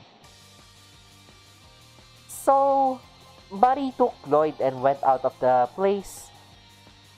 So Chrome, being uncertain of the situation due to the whirlwind, and he thinks that he might have seen a ghost, but knowing Lloyd might have been involved with it, he kinda thinks that the princess might still be in the kingdom and doing well. Now, this anime is definitely really really funny. I actually read the manga for this anime. The manga is good. The manga is definitely good. And I think the manga is already finished based from what I've read. So if you're into the manga and you find the anime falling short, or you're already expecting for the next episode or next chapter to appear, then I suggest you can try reading out the manga. I think it's already finished, but my manga reader app doesn't say otherwise. So do check it out as well. Now, for our next anime, we would be talking about Tensei Shitara Slime Datta, or I was reincarnated as a slime. So what? I mean, the time that I got reincarnated as a slime. So, the anime kicks off with Rimuru telling everyone that he himself, he needs to leave the class since he needs to run his nation, and he has duties to do. However, he still tells everyone that he'd be back from time to time to make sure that they won't feel lonely. Oh wait, I gotta drink water.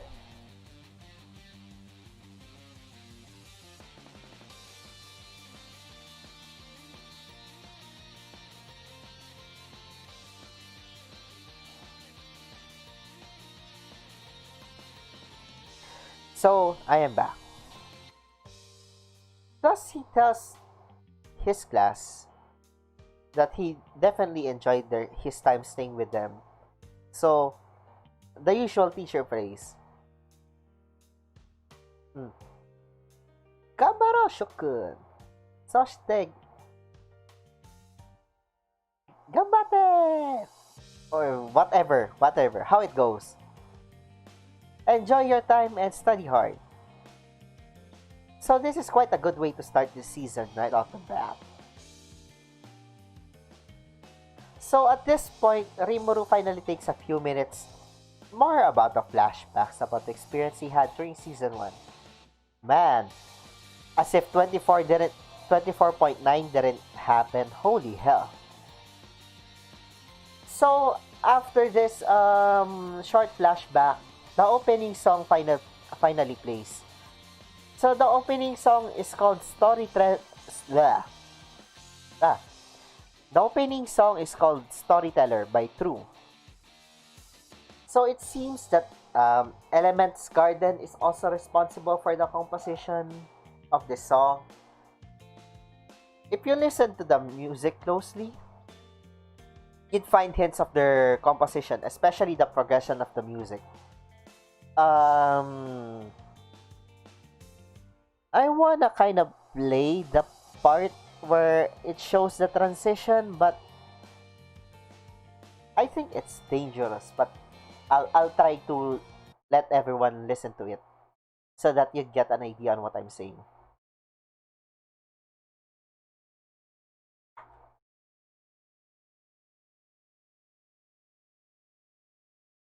I think this is it.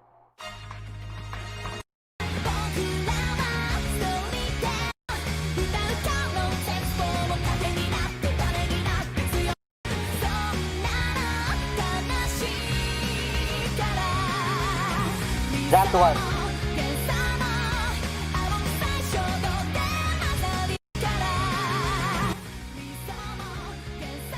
If you're able to listen to this part, na, na, na, na, na, na, na, na, na, na, da, da, da, da, da,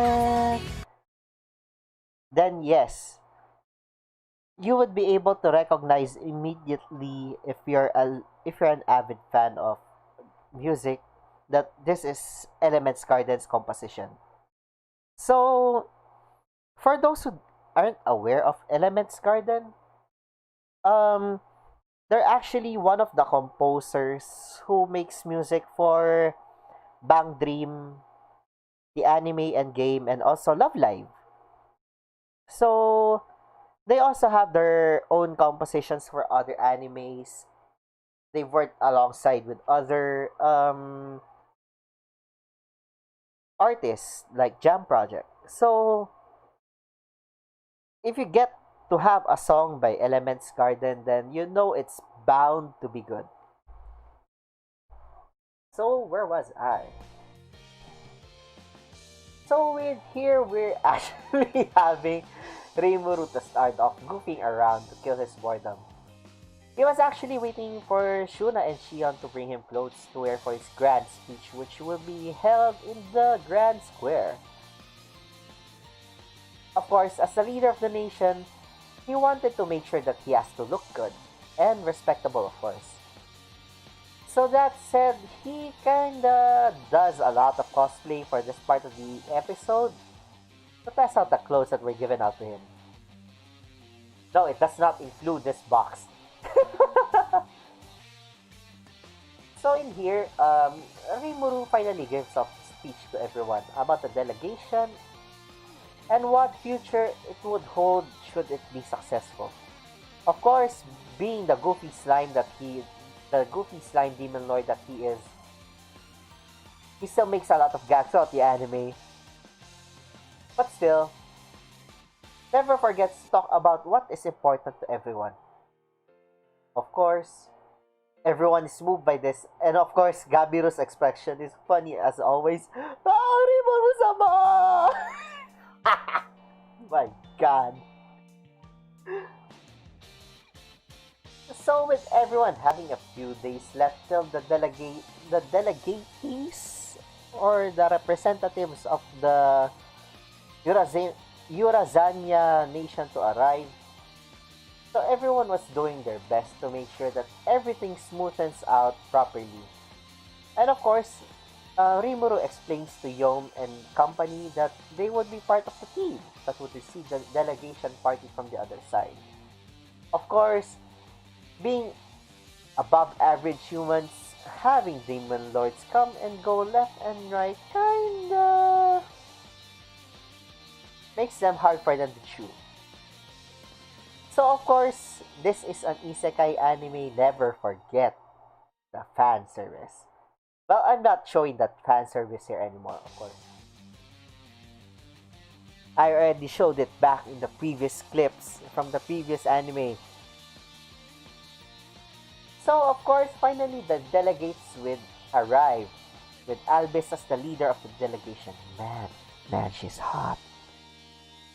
So, things should have gone smooth, of course, till the other side decided to pick a fight to see if a mutual agreement between both parties, both nations, are worth it.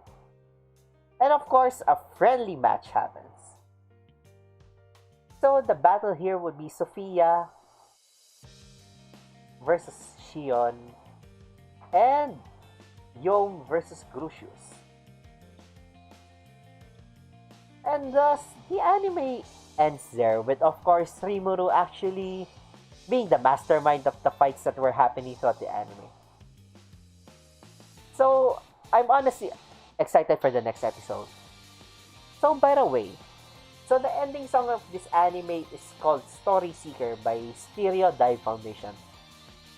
I'm not sure actually if having both titles of the song having story would mean anime to the would have any meaning to the anime. But I'm thinking it might be the case. I think it might be the case. Finally, fucking finally, we are now here. The anime that I am so excited to talk about. I kept this anime last since this is probably the anime that I'm excited to watch. To be honest though, this is the manga that I have been reading for quite some time already. And finally, the anime is here. Oh! Now, to keep y'all away from waiting, here's Kaifuku Jutsushi no Yarinoshi. Warning ahead.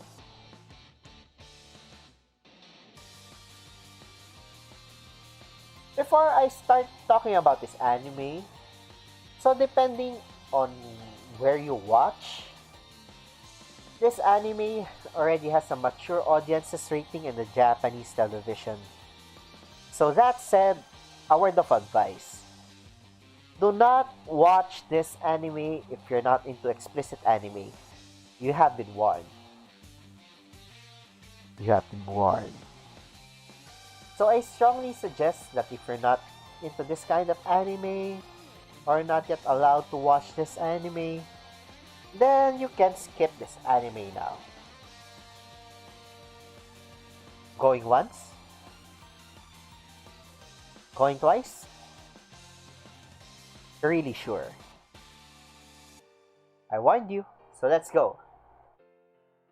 So the anime starts off with the main character talking about his experience that since he was just a healer, he had to go through shit and deep suffering just to accompany the heroes whom he fought with to defeat the demon lord. No, I'm not the demon lord of this anime, okay? Still here, Kek. Thank you so much, Aika. I really appreciate this thing. So of course, he was given a chance to redo everything in his life to make sure that he doesn't suffer the same way again.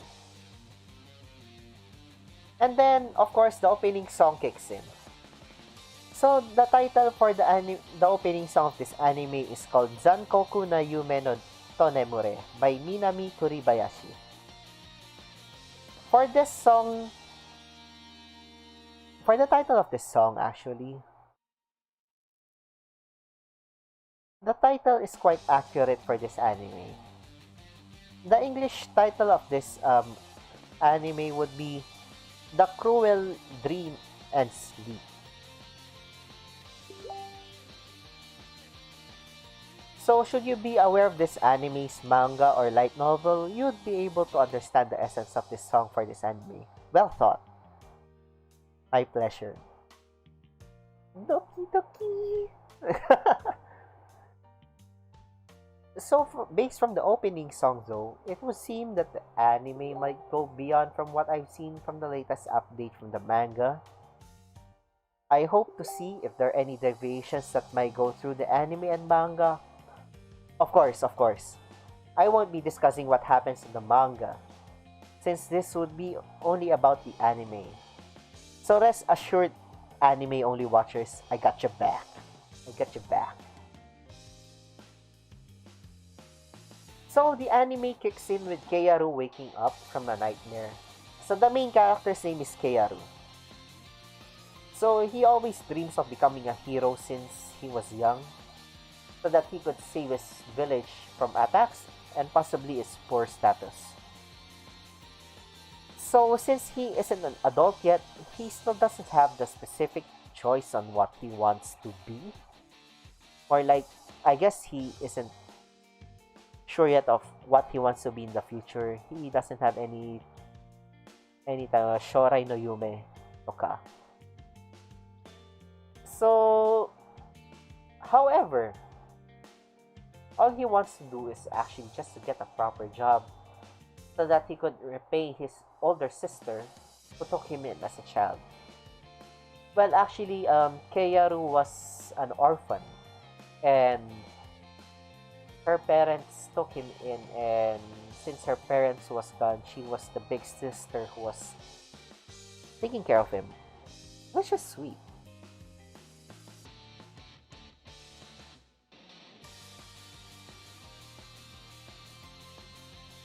So of course, his sister told him that, didn't you want to be a knight or a hero when you grow up? So somewhere down the line where he grew up, he didn't pursue that dream anymore since he was trying to be realistic about his current situation, I guess. I think that's it. So he kinda say that he didn't want to be a hero anymore or some sort. So while he was picking up apples, actually, the voice appears in his head. So actually, he was having nightmares on the start of the anime. I mean, after the opening song. So he was actually hearing voices in his head that were telling him, um, "You're a hero. Avenge us. Avenge me." So when he was picking up apples, he heard the voice again, and the voice told him to get the sight of the spirits. Apparently, the sight would help him along with his journey. However, what he didn't realize was that he was kinda hypnotized by that voice and proceeds to follow it anyway until he reaches a lake. Yes, this lake. After he unconsciously speaks, I think he chanted a prayer. So he called out the spirit of the lake, the star spirit. So she appears before him and asks him of his desire.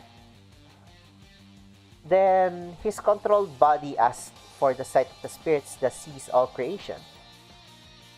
Apparently, the case for this anime seems to be that the spirits are in depth, the human ancestors in the past.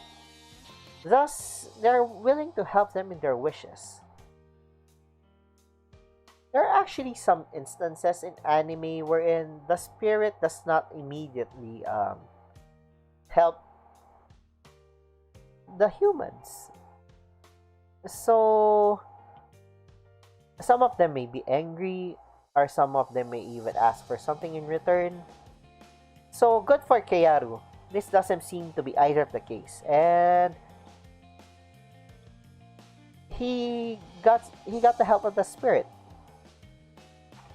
So right after being kissed by the spirit in the eye, kinky, he finally obtains the sight of the spirits. And then he peers into the lake to see what it looks like. So by then, he finally sees everything that has happened to him. So in his previous life before, he rewinded time through his healing magic. In the flashback, where we can see the heroes currently present. Wait, I'll drink a water in a bit.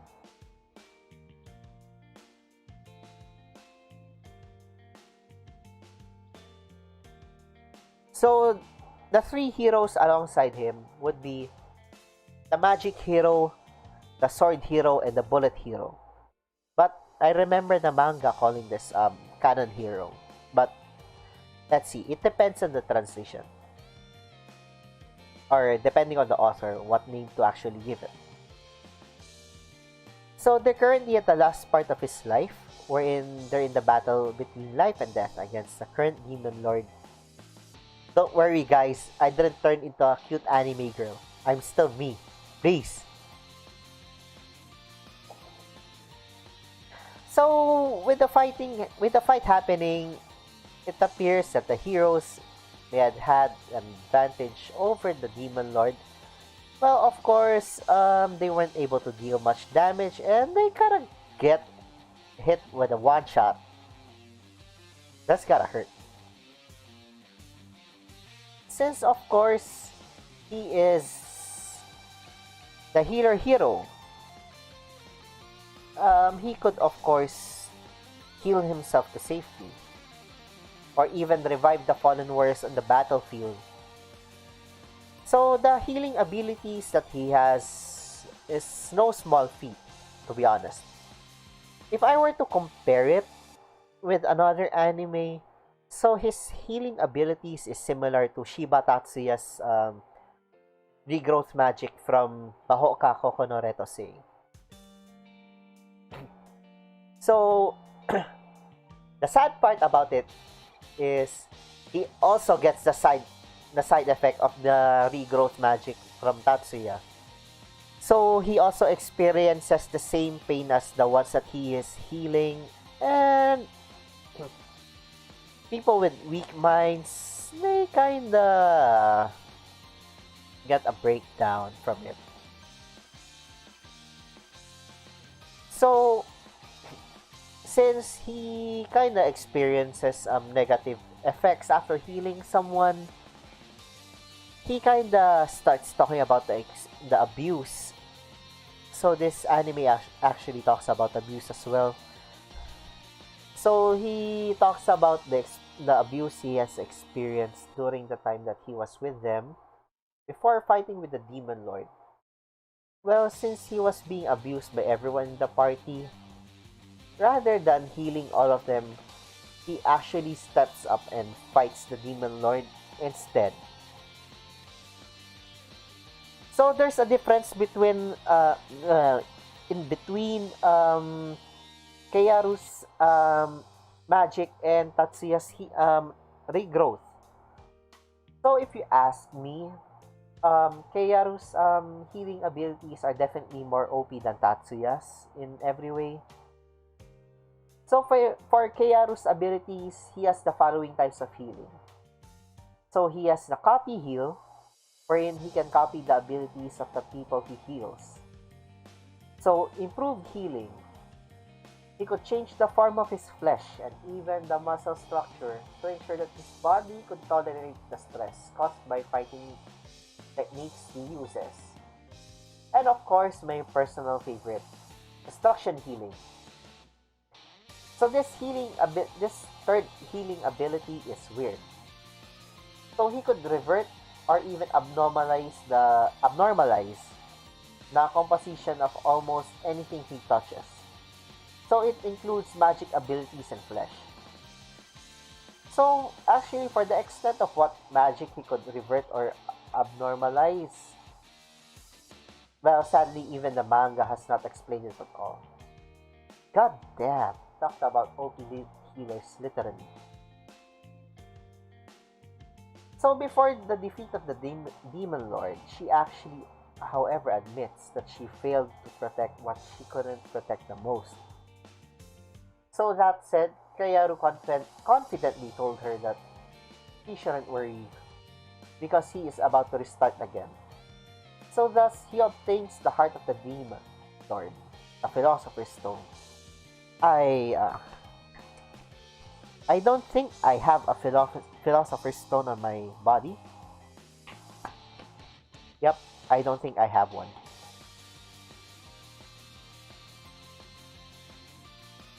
So, after defeating the demon lord, the magic hero appears behind him and of course gives him a slow clap. Congratulations! Congratulations for defeating the demon lord! So he doesn't seem surprised though that she was not hiding an elixir within her. So the next scene though, it is shown that the sword hero was already mutilated to smithereens. Of course, I don't want to show the mutilation part for this anime. So since the magic hero nor the princess, in this case, would actually wants to keep the philosopher's stone. What happens is she tells him that that stone is cursed. You might get cursed. For you not to be cursed, you must give me the stone. Give me my precious. Wrong movie. So of course, the healer hero Keiaru is already aware of what the kingdom wants with the stone for world domination. That said, he didn't turn over the stone back to her. Of course, the princess would be pissed about this. So with him telling her all his plans to revert the time to when before they met, of course the princess warned him that even though he does, he would definitely forget about everything that happened and the same thing would just repeat over and over again. So he told her that even if time would repeat itself, the pain and anguish that remained in his heart and soul wouldn't disappear. So he was certain that he wouldn't forget everything that happened. Of course, the princess being pissed about what he's saying, she basically tried to kill them. So but then of course he already activated his destruction heal to revert time. So he reverted the time basically back to where the current anime is at already. And now with his memories intact, with the memories that he have obtained from the previous life that he had, so he kind of waited for the day that he's able to obtain his status as a healer. So when the day arrived that when he was already able to become the healer hero and receive the mark on his hand, he started eating poisonous plants and narcotics, to be honest, to ensure that his drug resistance skill would return back to him immediately so that he could pursue his quest for revenge. Nice. Nice. And of course, within his expectations, the day came when the Princess Flare, in this case, oh, just a short trivia. Just a short trivia. In the manga, she was actually called Freya. So I think the naming in the sense would depend on what the author would actually call her. So while this is still up to debate, the My Anime List writers actually, or even the manga editors, would have to adjust what they would decide to call the princess. So to be safe, I kinda decided to call her Flare. So it would be safe for those who are watching the anime. So, of course, within his expectations, as I told a while ago, the Princess Flare arrived in the village to pick up Keiaru to bring him to the capital. So, depending on which suburb you're currently subscribed into, if you're a online watcher,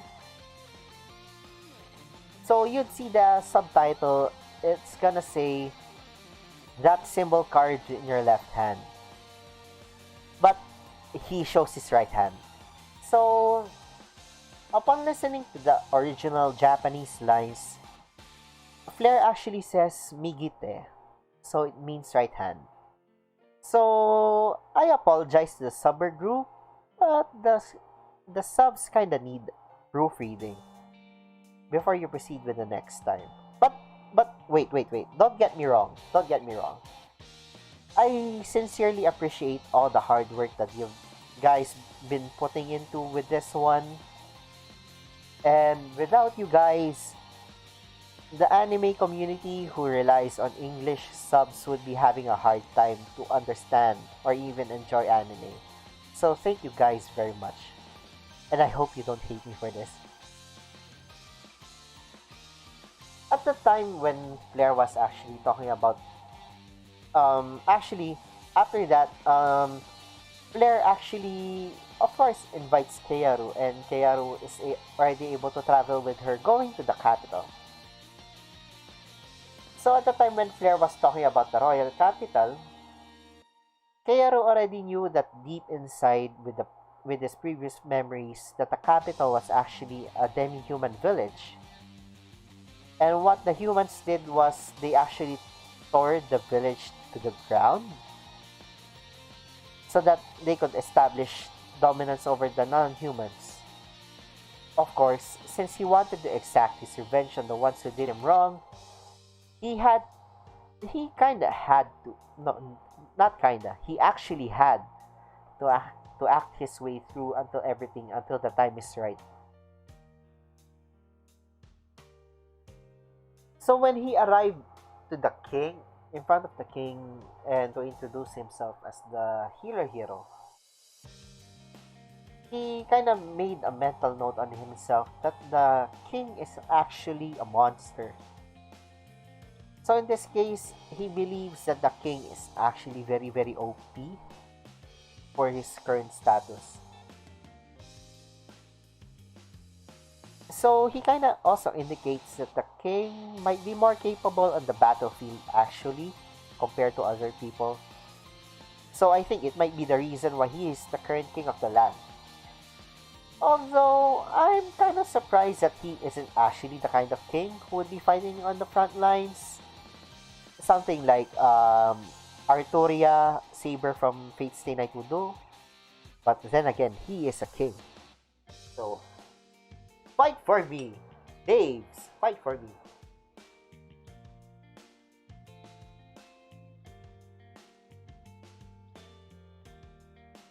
So after the court mage actually getting the results from Keyaru, so the king of course checks stats and he declares, "From this day forward on Keyaru, you are now the healer hero." And of course, the king and Flair's impression weren't in the least good when it comes to the healer hero. So it seems that healer heroes have this kind of negative impression on them. I'm not sure what happened. Maybe there's something on with healer heroes in their time when other heroes didn't exist yet, but who knows? So of course, the king doesn't do anything bad to him immediately. So instead, his first order would be to heal the Sword Saint who just lost her arm from a previous battle. Of course, Keyaru accepts, but sadly, the Sword Saint hasn't arrived yet. So he still has a free time to do whatever he wants.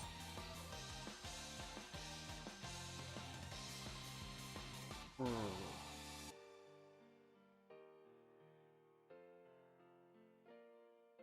So for this anime,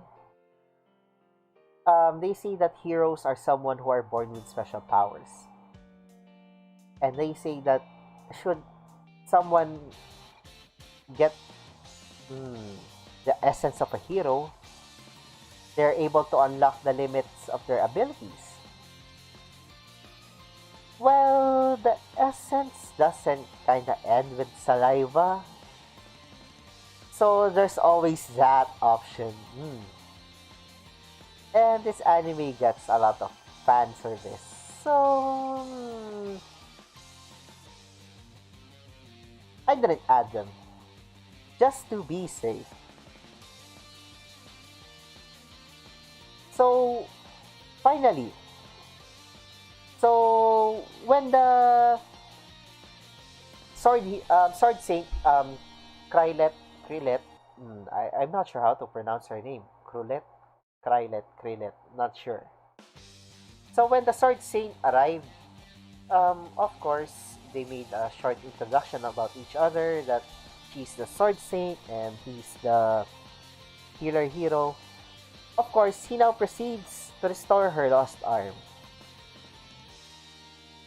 So, of course, with the side effect kicking in, Keiyaru is actually able to copy the Sword Saint's fighting ability and, of course, healing her arm. Well, when the side effects kind of kicked in, of course, he fell unconscious. Well, he is aware that he is gonna get unconscious, but still proceeds to do it anyway, just for the sake of his plans. So, when the Sword Saint wanted to thank Keiyaru, so the court mage actually stops her. And Flair tells her that they'll be the ones to take care of him instead. So, the Sword Saint has to report her status to the king.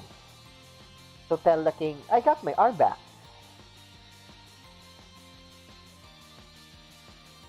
But I gotta tell you, the Sword Saint is hot. Delicious. With the unconscious Keiyaru, Flair is clearly disgusted to see that Keiyaru isn't able to keep himself up after healing someone once. Although the court mage says that the healing abilities that Keyaru have is far more potent than a regular healing. So it is something more powerful. So he would that said, he wanted to have Keyaru as his guinea pig for research. Guinea pig. Guinea pig for research. My god. So with Flair waiting for good results, she then orders him that Keyaru should be drugged or brainwashed. Yes, drugged, brainwashed, and even force him to use his abilities to ensure that he would continue healing them. To the point that even it might destroy him physically or mentally. Since a healer should be useful in battle for her. So, you kind of get the mood that this anime sends. It's kind of dark, like Tate no Yusha no...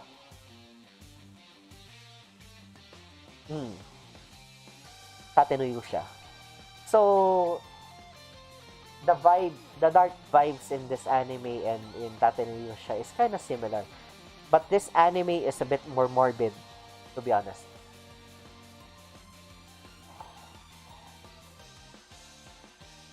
So with Keyaru finding that Flair is still the same after having the world rewind back in time, of course, he wouldn't have any other doubts to exact his revenge.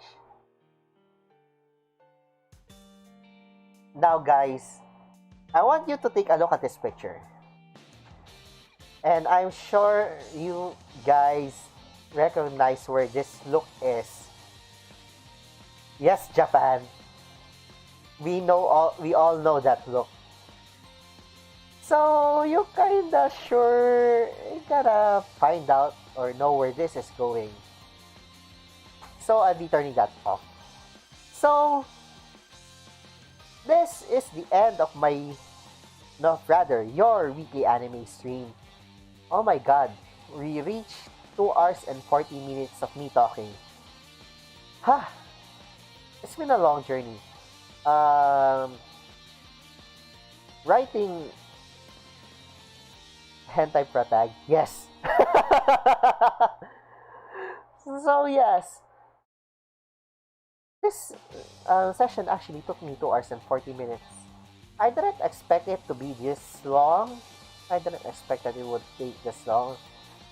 Of course, all of this wouldn't be possible without you guys. Thank you so much, guys, especially to you, Aika, for staying until the end of my stream. Thank you so much. Of course, next week, I'll be streaming again another session of our Anime Weekly. And for tomorrow, I might be streaming back on Twitch for my FPS games. Actually, I'm still in the middle of thinking. Maybe I could go for FPS games or even maybe League of Legends. But it would be something for me to think about for another time. Virtual hugs! Yes, so that is it. So again, guys, thank you again so much for tuning in. I hope to see you guys again in my next stream. Again, so good morning, good evening, or good afternoon, or whatever it is in your time zone.